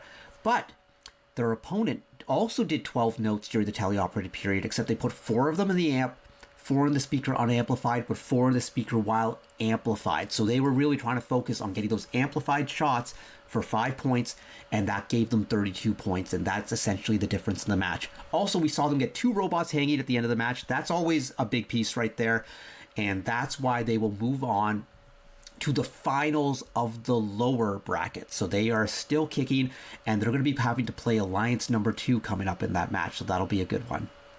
And now we're going to head on back down to the field with our sideline reporter Ben, who has one of the American teams at the event, the RoboDogs. Here we are with Sophus and James. So what do you guys do when you guys strategize? Do you guys strategize for your specific opponent, or like how do you guys strategize? Yeah, we tend to strategize to figure out how we can best play against our opponent and what they do. Sometimes our strategy won't change in between matches. Like previously, 2 of our matches, we played the same exact strategy because it worked the first time. And how do you guys like to strategize with other teams? Like how do you guys try and mesh with other teams? We tend to like really talk to them and collaborate and see their ideas and combine them with what we know works in the past. It really depends on the robot. You know, if a robot isn't good at shooting, we'll have them defending. If a robot's really good at shooting, then we want them shooting, obviously. And how have you guys enjoyed this event so much with the social aspect, just, you know, or the competitive aspect? How do you guys enjoyed it? This event has been really fun. I've got to talk to a lot of different teams and meet a lot of really cool people and learn a whole lot of stuff. It's always a lot of fun coming to these events and meeting all the different people here. And you guys are from America, so how does it feel coming into Canada, competing in, you know, a different nation and all that? It's really fun. It doesn't really feel all that different than at home, but you know, it's just really fun. Yeah, it's a lot of fun. We love coming out here. The people are always so amazing. Yeah. All right, and thank you guys. Thank you for having this interview. Thank you. Thank you. All right, thank you, Ben. Thank you, RoboDogs. But now it's time for the lower bracket finals, Alliance 2 versus Alliance 4. Winner of this match moves on to the finals. Let's find out who it's going to be. We're back. After a break to get some robots ready, we're back with match 13, lower bracket. And that means that the winner of this match goes on to the finals. The loser of this match is eliminated from the tournament. Out here on the field, we've got Alliance 2, Alliance 4. Let's meet the teams. We're starting at the Red Alliance and Team 9782. The Wex Tech Titans. In the middle, 2702. Rebels. And your Alliance captain, Team 1325. Inverse Paradox. Heading to Alliance 4 at the other end of the field. In the Blue Alliance, it's Team 288. The RoboDogs. In the middle, 8081. UMEI Lightning Robotics. And joining their alliance, 9592. Blues, Bolts, and Bots.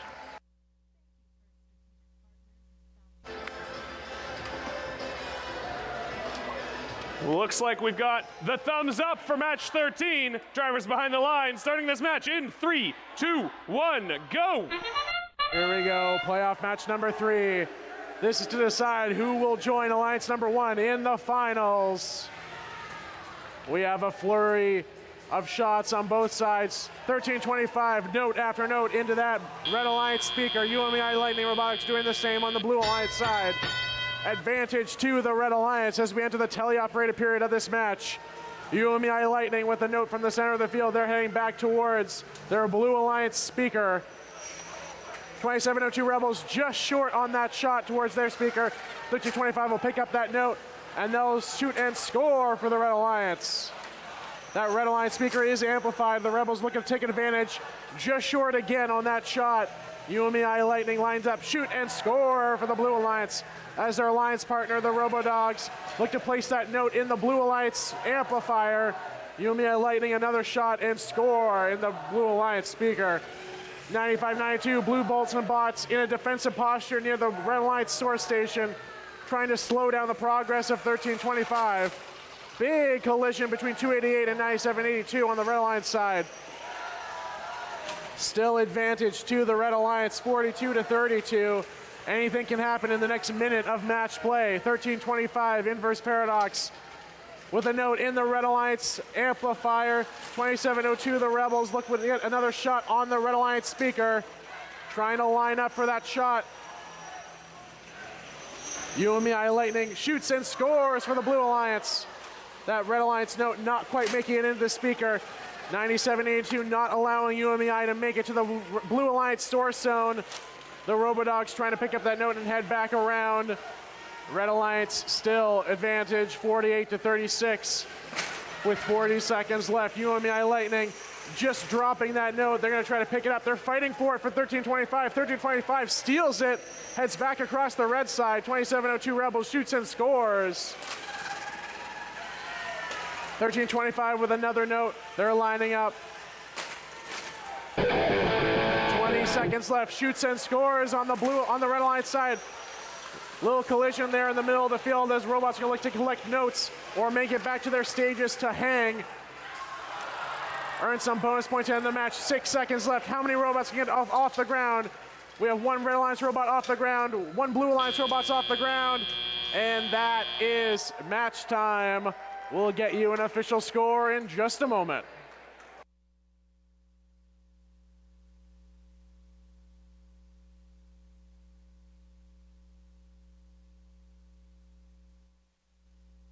All right, let's take a look at the official score. The Red Alliance takes the win.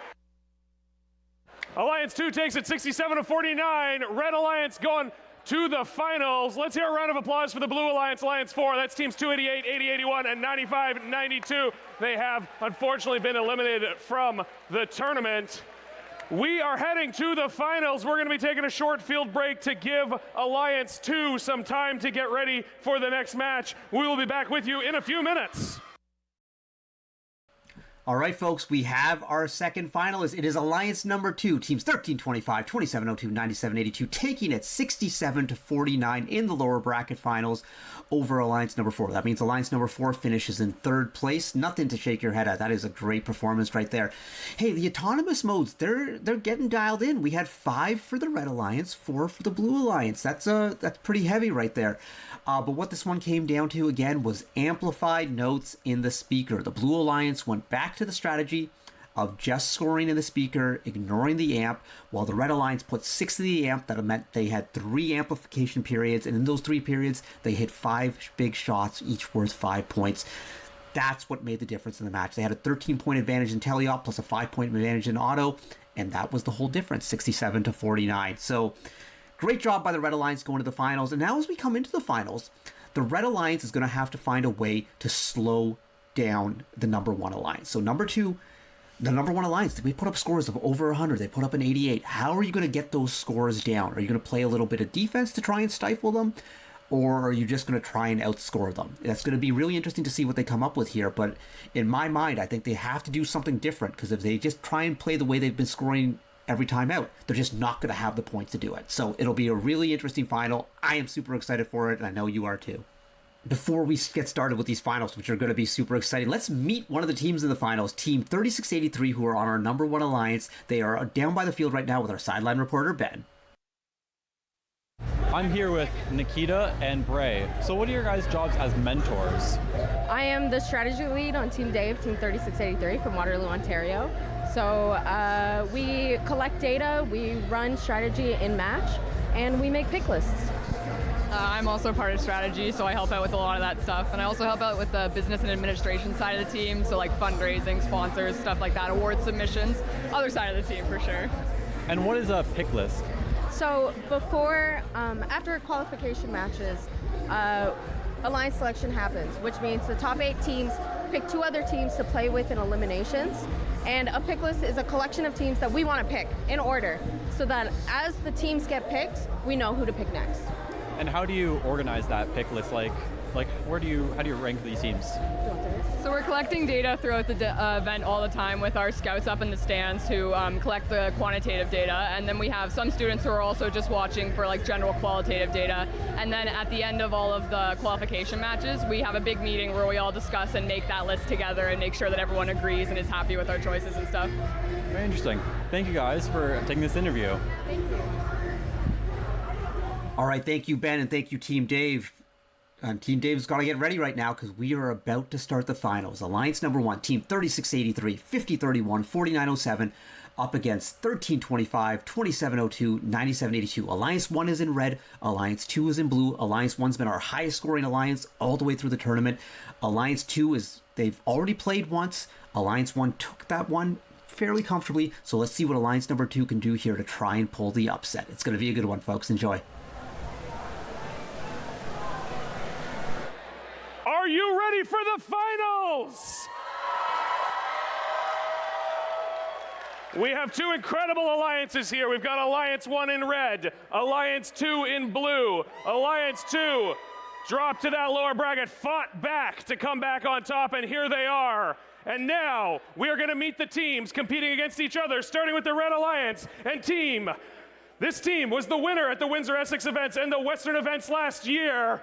They want another win. It's their first event of the season. It is Team 4907.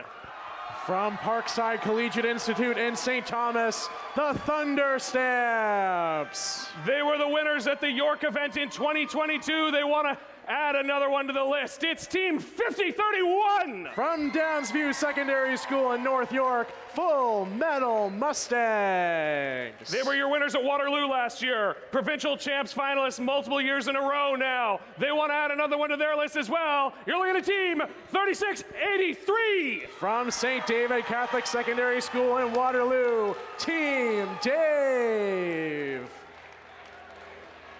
This team is not new to this event. This team is not new to this game. They won last week at Centennial College event. They were the finalists here last year, and they have quite a history at this event. You're looking at Team 1325. They're a community team from Mississauga in Verse Paradox. Their last win was in 2011 at the Wisconsin Regional. They want another one. It's Team 2702. Representing Kitchener-Waterloo Youth Robotics in Kitchener, the Rebels. And here we have a team at their first ever event, a rookie team who's pulled through and made it to the finals. You're looking at Team 9782. From Wexford Collegiate School of the Arts in Scarborough, Wex Tech Titans. Now we welcome both alliances out onto the field. Get them both lined up. Look at these incredible teams and the success they've had this weekend. They've pulled through adversity, they've pulled through challenges, they've pulled through all sorts of struggles, and now we invite them to come together in a ceremonial handshake.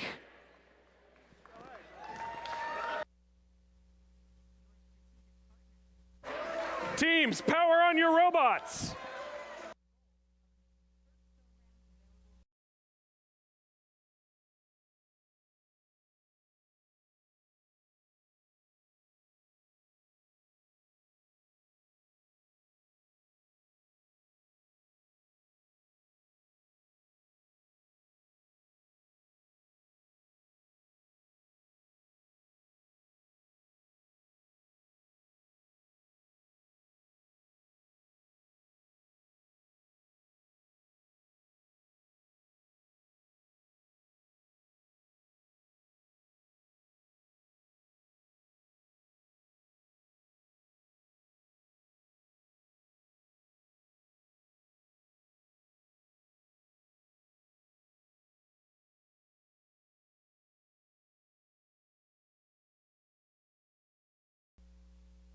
Georgian College, are you ready for finals match number 1? Drivers behind the line. Starting this match in 3, 2, 1, crescendo. Here we go, finals match number 1. It all comes down to this. Both alliances scrambling for notes, shooting and scoring into their speakers. looking to rack up as many points as they can in this autonomous period. 13-25, 49-07, both taking last shots. Red Alliance with a slight advantage as we head into the teleoperated period. 36-83, Team Dave scoring note after note into that Red Alliance amplifier. 27-02 on the hunt for more notes as our Alliance partner 13-25 enters Paradox, shooting and scoring into that Blue Alliance amplifier. That note just making its way outside of the speaker. 27-2 up and over the Alliance driver station wall. They'll have to go back for more. 36-83, Team Dave collecting the notes passed to them by their Alliance partner 49-07. The Thunderstamps lining up, shoot and score for the Red Alliance. 97-82, already in position for the end of the match. It seems like maybe they've gotten stuck on that Blue Alliance stage. 36-83, Team Dave with another note for the Red Alliance in that amplifier. As the Thunderstamps go back and forth, collecting notes, shooting and scoring, passing them off closer to the Red Alliance side of the field. That's been their strategy throughout the entire playoffs, supplying notes to their Alliance partner closer to the speaker. We have a little bit of a collision between some Blue Alliance robots on the red side of the field. 27-02, the Rebels looking to get another note. They've switched to playing defense, trying to interfere with 49-07, the Thunderstamps. 13-25 and the Rebels both with notes in hand. The Rebels just fall short. 13-25 scores in the Blue Alliance amplifier. Red Alliance still with the advantage with 97-82 in the middle of the field playing defense, trying to slow down the Thunderstamps. Just 16 points separate these alliances. Red Alliance opening up the gap, 30 seconds left to go in this match. Thunderstamps shoot and score again for the Red Alliance. Heading back maybe for one more with 20 seconds left. Let's see how many notes the rest of the alliances here can score as time begins to expire. Robots are gonna look to get towards their stages to earn points at the end of this match. We do have one note in the microphone trying to get its spotlight. 3 seconds left. Can that robot 13-25 get up off the ground? Doesn't look like it. We have one red robot on stage. We'll get you an official score in just a moment.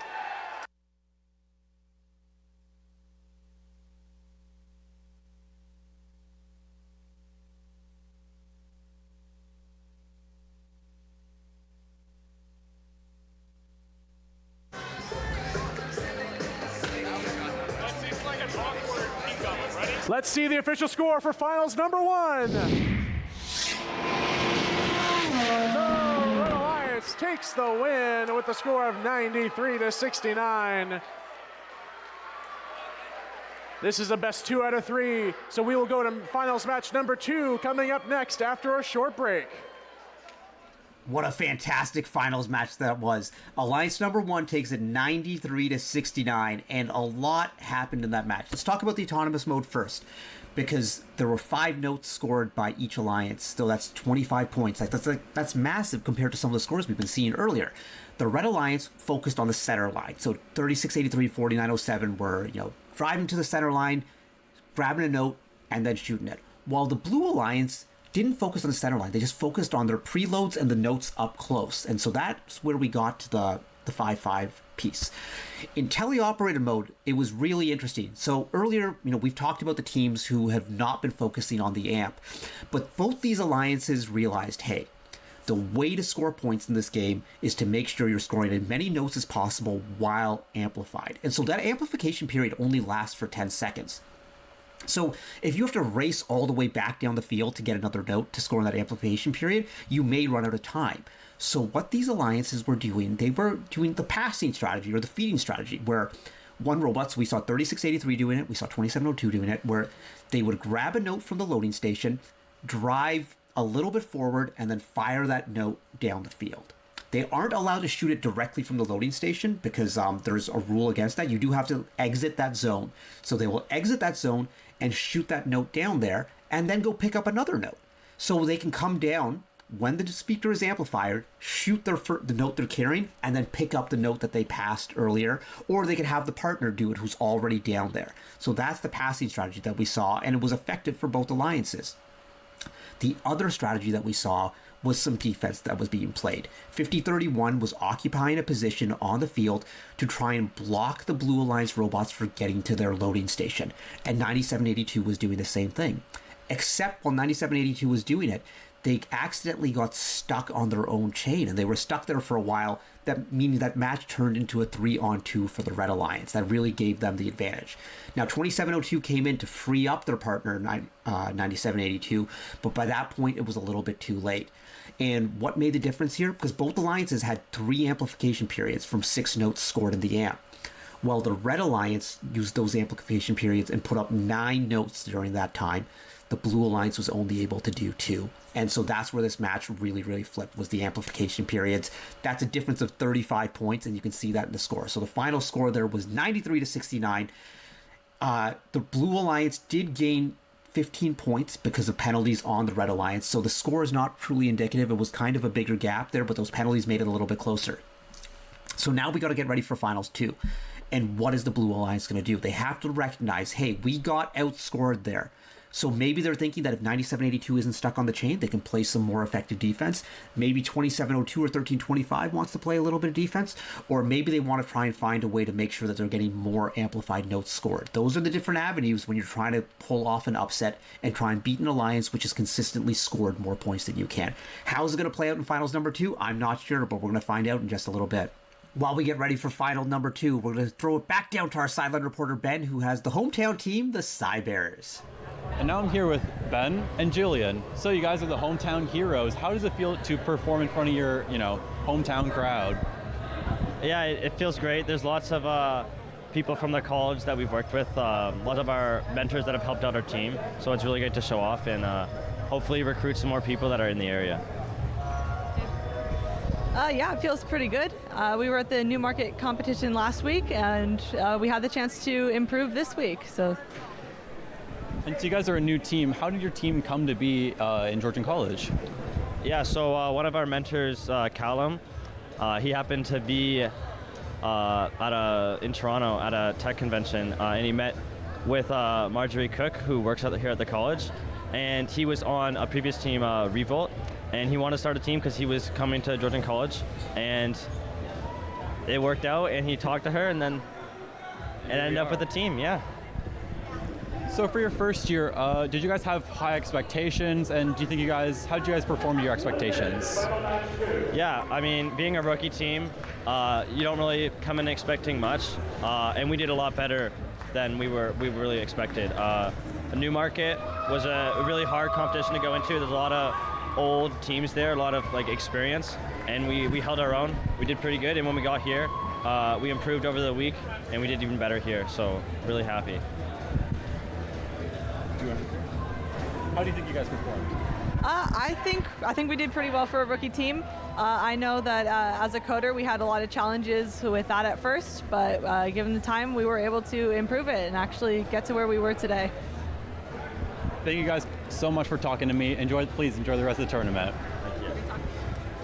All right, thank you, Ben. Thank you, Cy Bears. But folks, it's the moment you've been waiting for. It's time for final number 2. If Alliance number 1 wins this one, they are going to be crowned Georgian District champions. But if Alliance number 2 wins it, we are going to play a third deciding match. So let's get on down to the field for the action.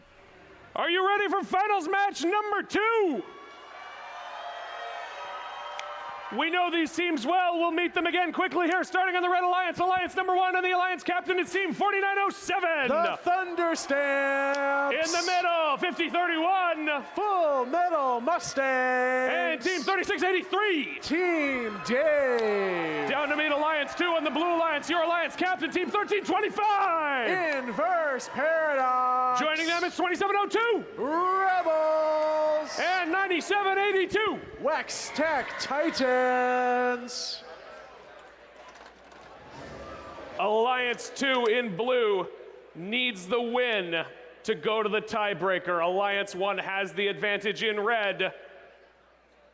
We've got the thumbs up. Drivers behind the line. We have lost the thumbs up. Theme of the day.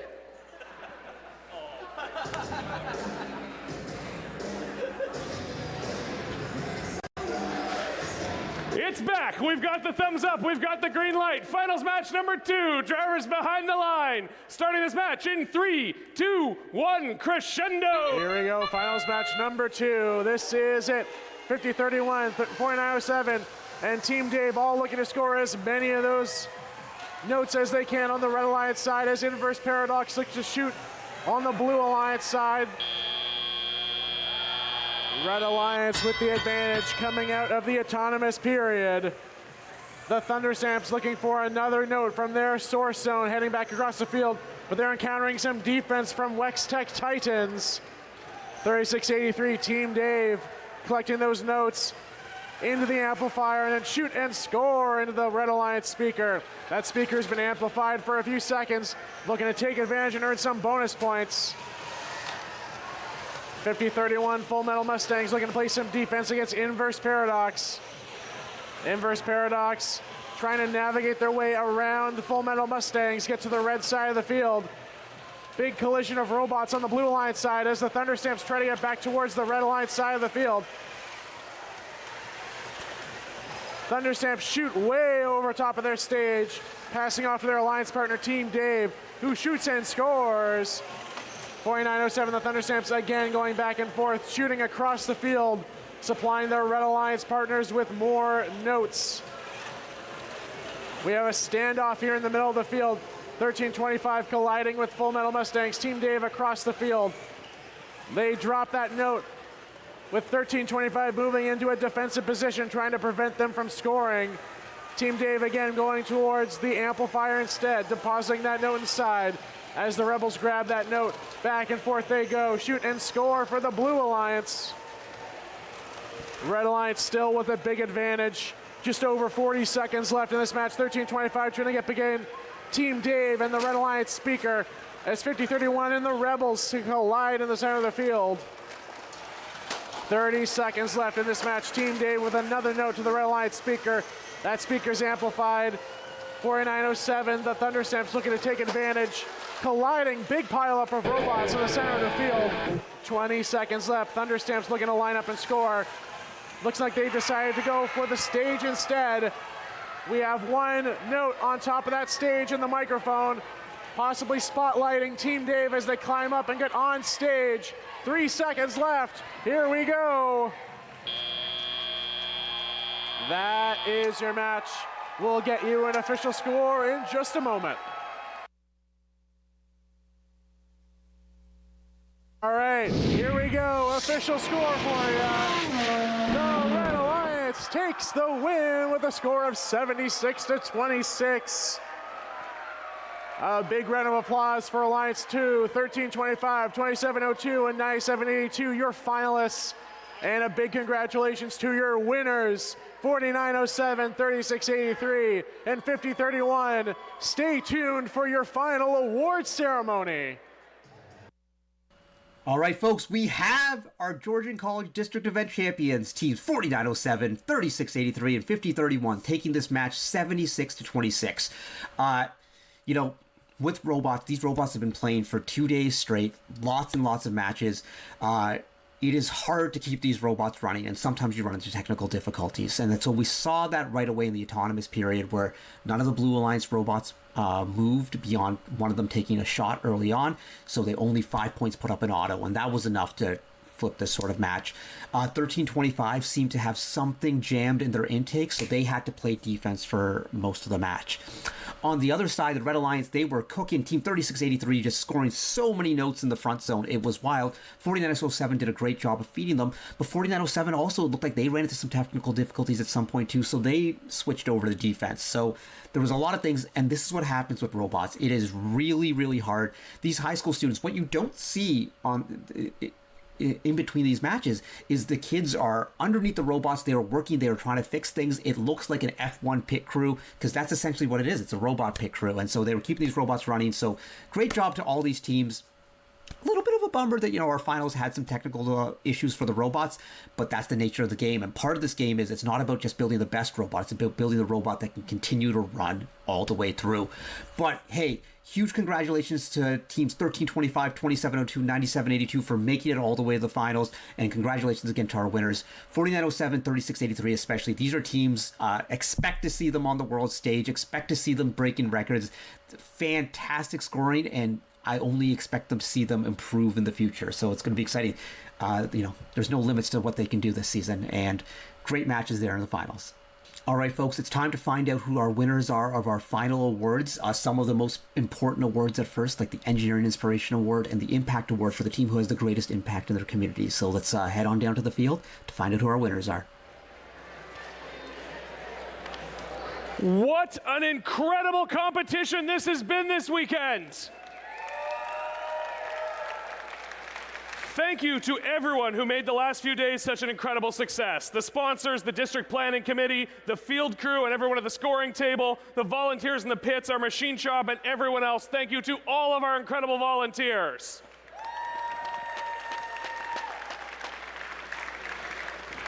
And to our mentors, thank you.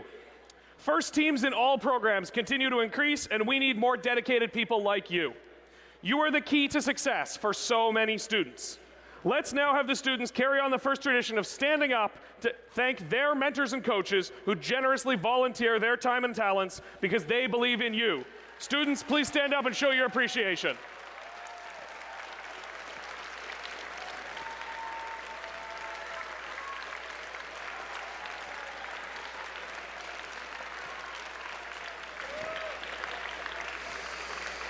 It is not easy to do what all of you just did. Build and compete with a sophisticated machine in a competitive atmosphere. By participating in FIRST, you have invested in your future. I hope you feel empowered, I hope you feel encouraged, and can see the benefits of teamwork and collectively working together. You can do anything with your skills and the powerful support of the FIRST community behind you. And now it's time to recognize a group of leaders in the FIRST community, the FIRST alumni. Would all of the FIRST alumni here at this event please stand up and wave?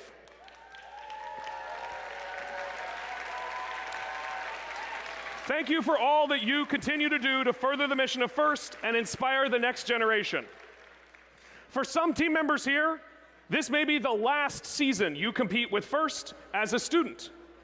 So now let's recognize all of those who might soon be FIRST alumni. Would all students in grade 12 please stand up? At the end of this season, we will welcome you into the FIRST Canada Alumni Network.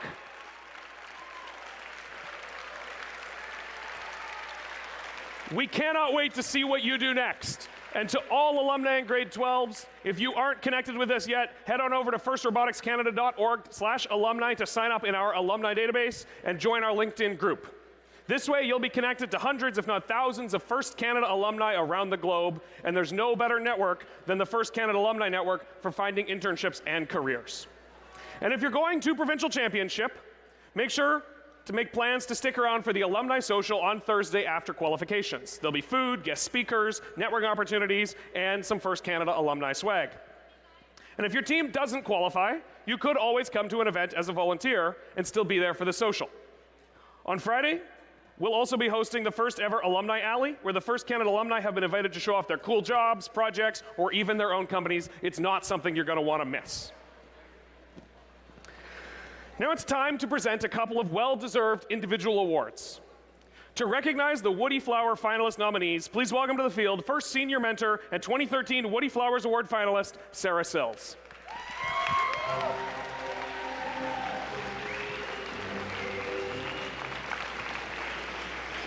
Well, hello. That was super exciting. FIRST Robotics stands apart from other competitions in STEM and sports due to the FIRST ethos of gracious professionalism, the concept of cooperation, and commitment to the FIRST core values. The guiding force behind these principles was Dr. Woody Flowers. Dr. William Murphy Jr., who was instrumental in creating the concept of FIRST with Dean Kamen, recognized the unique perspective, wisdom, and communication style that Woody brought to the FIRST Robotics competition.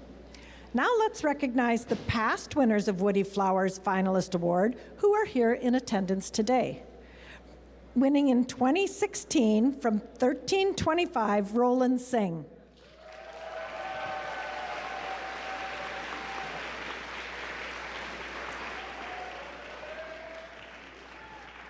And in 2016 from 3683, Dan Delatre.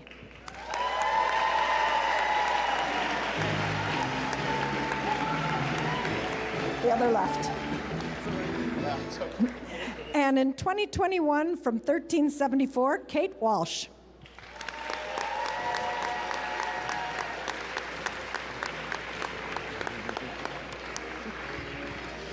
In honor of Woody, Dr. Murphy founded the Woody Flowers Award in 1996. He recognized that the FIRST ethos would be carried forward by our FIRST mentors and sought to celebrate those mentors who demonstrate the leadership, ethical behavior, and communication skills exemplified by Woody.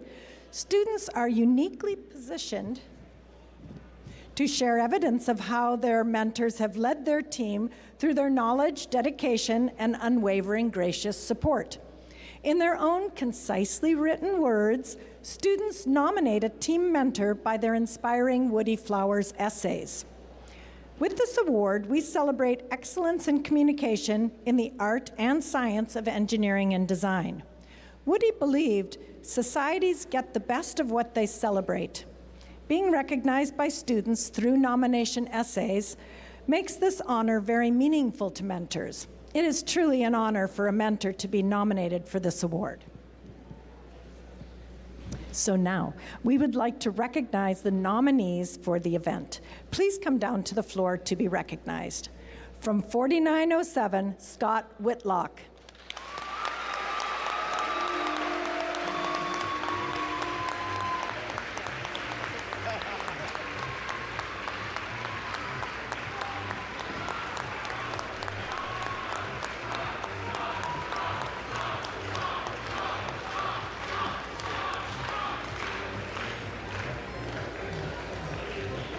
Oh.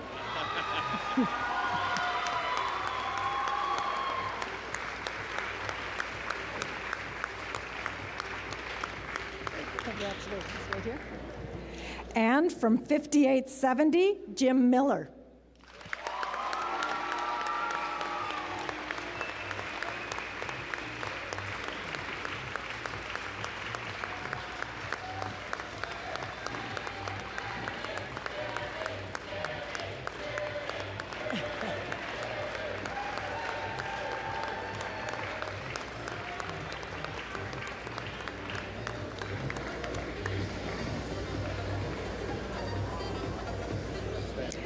And from 8789, Mark Janes.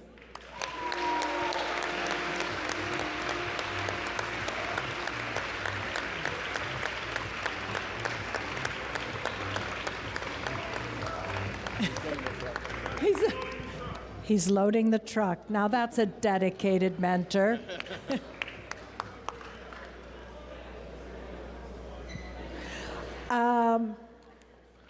Now we'd like to take the opportunity to ask all of the nominees here how many years they've spent mentoring with FIRST.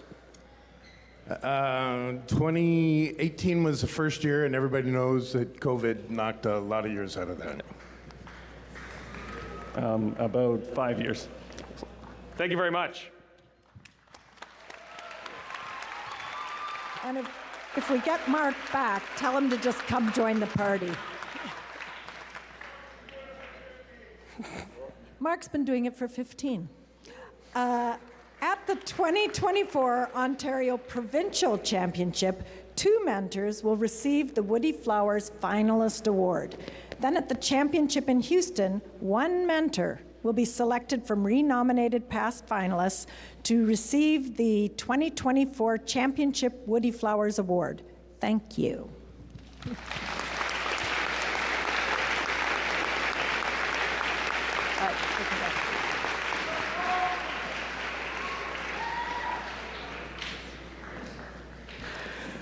And now it's time to present the Volunteer Appreciation Award. This award is very special because there are so many deserving volunteers. The inspectors, refs, judges, field and scoring table, planning committee, machine shop, pit admin, and all the other volunteers who help FIRST soar. Without volunteer support, FIRST would not exist. Their dedication and commitment are critical across all FIRST programs. Let's thank them with a loud round of applause for all of their hard work.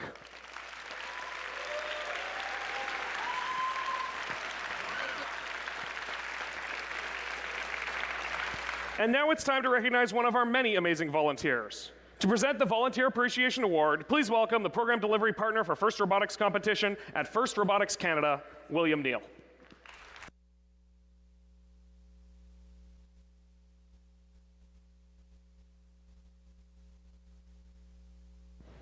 Every year at our Ontario Provincial Championship event, we present the Volunteer of the Year Award to a very special volunteer from our community. However, it's very difficult to choose only one volunteer from among the many qualified volunteers. So for this reason, FIRST Robotics Canada has put together the Volunteer Appreciation Award to be presented at each district event in our province. So this award will be presented today to a very special volunteer who is typically in the background, helping teams get their robots ready for matches, whether that's as the CSA, the FTAA, or the inspector, both in FRC and FTC.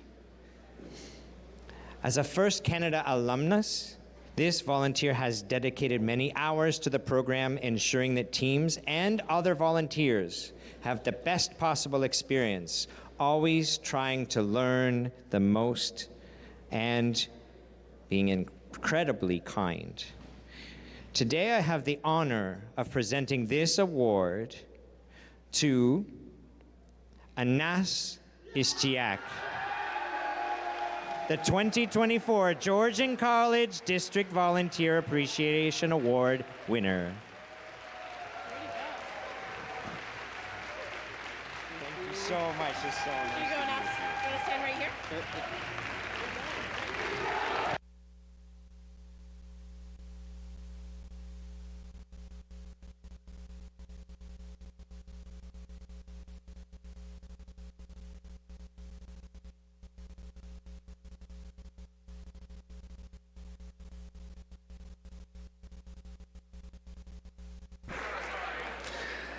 And now what you've been waiting for, our final award segment.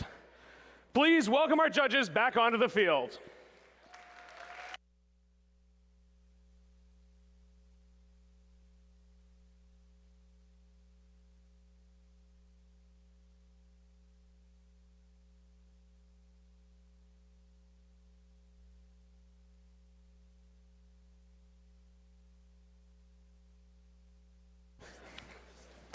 Our first award is the Rookie All-Star Award.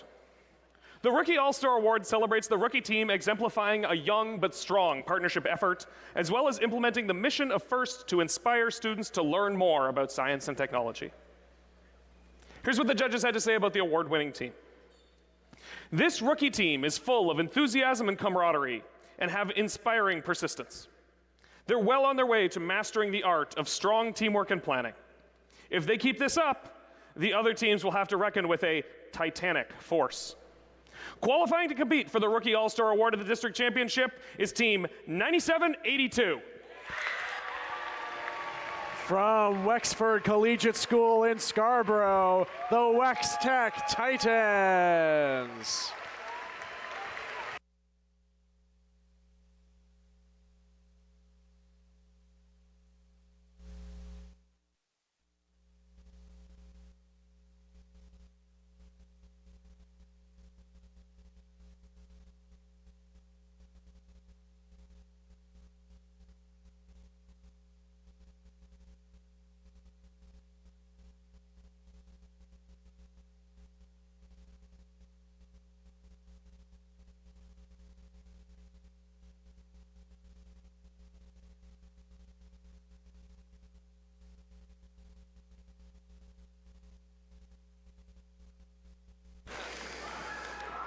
Our next award is the Dean's List Finalist District Championship Semifinalist Recognition Award.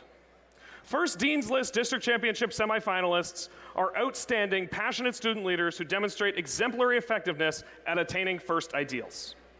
They were nominated by their teams for their direct contributions and impact on others, exemplifying leadership and commitment on the team and in their community. First Dean's List District Championship semifinalists, recognized here today, will move forward to compete at the District Championship. Today we'd like the following students to come down to be recognized. Congratulations to Abjosh Singh from team number 2702 and Sophia Quiros from team 9098.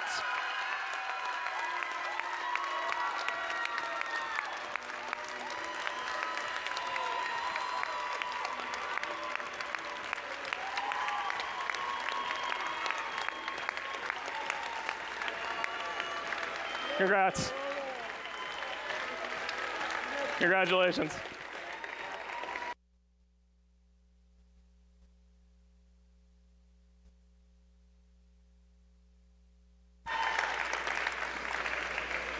Our next award is the Engineering Inspiration Award. The Engineering Inspiration Award celebrates outstanding success in advancing respect and appreciation for engineering within a team's school or organization and community. Inspiring others to respect science and technology requires passion, knowledge, and commitment, and we recognize these qualities through this award. When it comes to inspiring their community to further explore science and engineering, this team was on fire. They approached each outreach event with unmatched passion for STEM and FIRST values. This team deployed their aptitude for inspiring a passion in engineering with hawk-like precision. Qualifying to compete for the Engineering Inspiration Award of the District Championship is Team 9098. From St. Ignatius of Loyola Catholic Secondary School in Oakville, the Firehawks.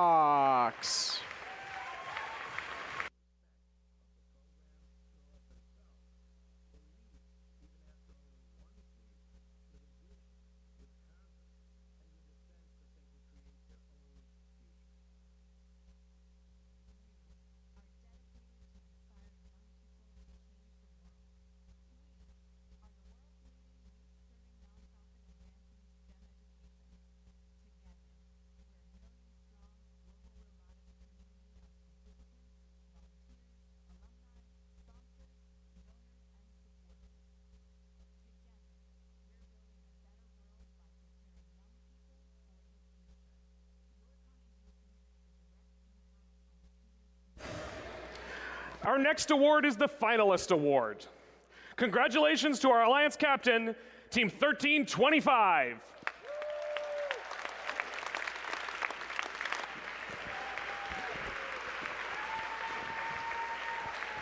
From Mississauga, Inverse Paradox.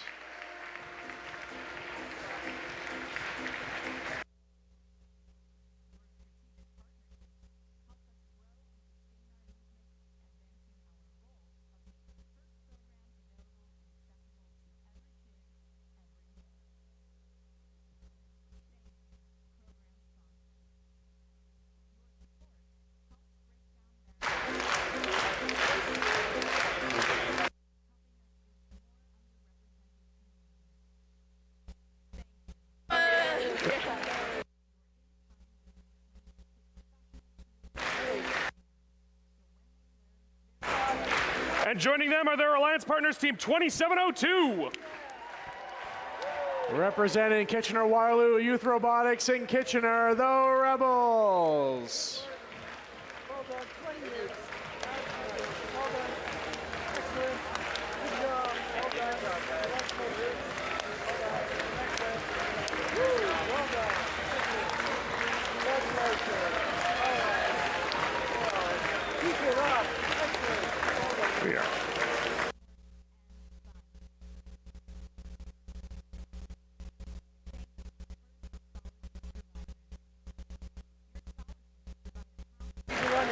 And Team 9782.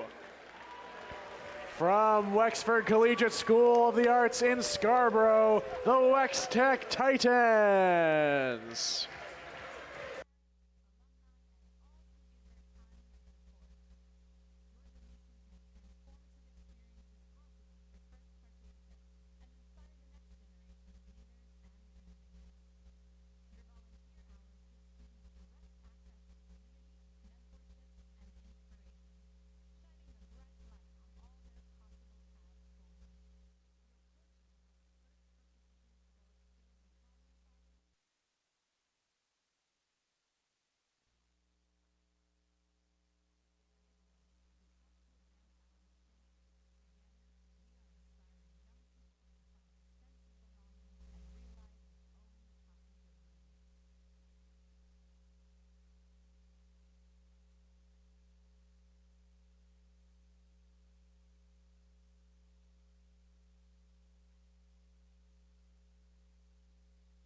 Our next award is the Winners Award.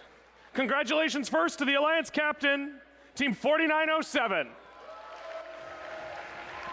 From Parkside Collegiate Institute in St. Thomas, the Thunder Stamps.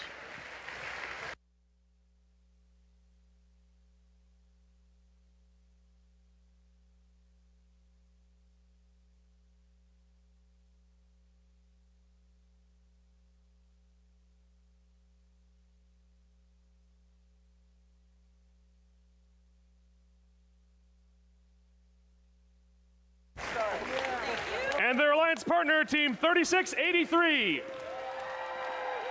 From St. David Catholic Secondary School in Waterloo, Team Dave.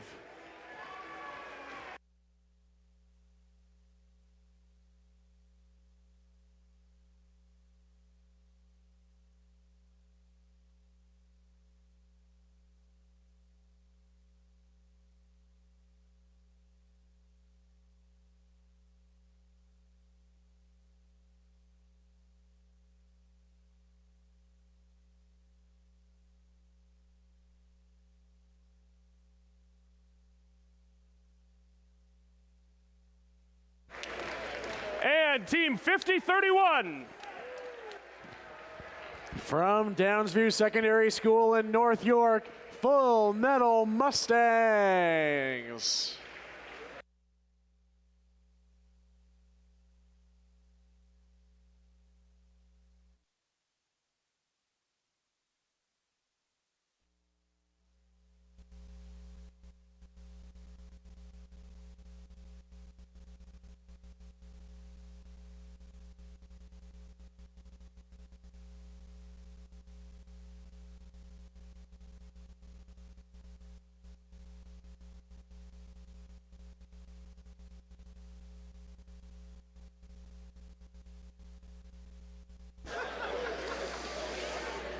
Our next award is the FIRST Impact Award. The FIRST Impact Award is the most prestigious award at FIRST. It honors the team that best represents a model for other teams to emulate and best embodies the purpose and goals of FIRST. The FIRST Impact Award is presented to the team judged to have the most significant measurable impact of its partnerships among its participants and community over a sustained period, not just a single build season. The winner is able to demonstrate progress towards FIRST's mission of transforming our culture. The recipient team will be invited to the district championship, where it will compete for the FIRST Impact Award against winners from other qualifying events and compete with their robot. This team's impact extends well beyond their community and includes volunteering, mentoring FLL, running events, and sharing space with other FRC teams. They also took on a new approach in supporting our aged population. Finally, this team's decades of advancing STEM went global with their all-new FIRST-focused podcast. Congratulations, Team 1325.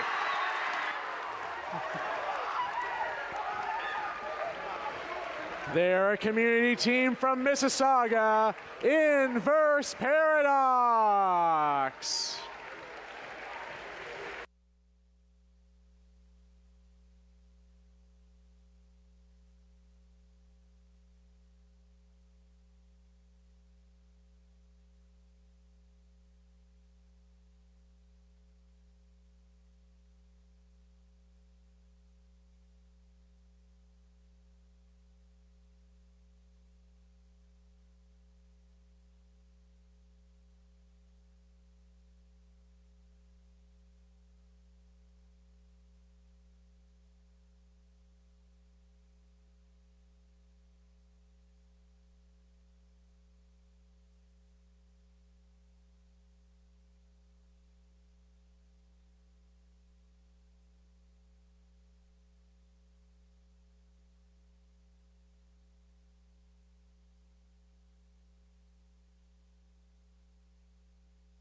Congratulations to our FIRST Impact Award winner. What a fantastic job.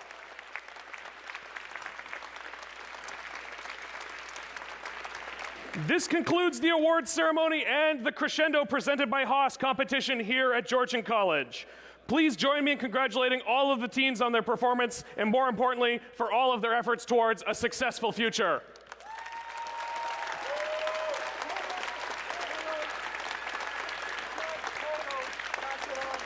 Good luck to all of the teams who are competing again this season. We hope to see many of you back at the 2024 Ontario Provincial Championship in Mississauga. And if this was your final event, we cannot wait to see you next year for another exciting FIRST Robotics competition. Thank you and good night. All right, folks, that's a wrap on the Georgian College District event brought to you by FIRST Canada. Thank you so much for tuning in. Hey, if you want to continue following on the action, see what these robots are up to, or learn more about our programs, visit us online at www.firstroboticscanada.org, or follow us on social media. You can hit us on Instagram at FIRST Robotics Canada, or on TikTok at FIRST Canada, and you can find us on Facebook as well. We're all over the place. If you want to keep up with these robots and see what they're doing, that's the place to go. Hey, I also want to say thank you to our commentators down on the field, Alex Wilcox, Anthony Calichuri, and our sideline reporter, Ben Roselle. And of course, thank you to all these teams. Hey, these high school students work so hard on their robots, and they couldn't have done it without the support of their sponsors and the community and viewers like you. So thanks everyone for tuning in, and we will hopefully see you at another event sometime soon, or maybe next year back here at Georgian College. I'm Karthik Sapathy. Have a good night, everyone.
Connect with us by visiting our website or email us at comments@rogerstv.com.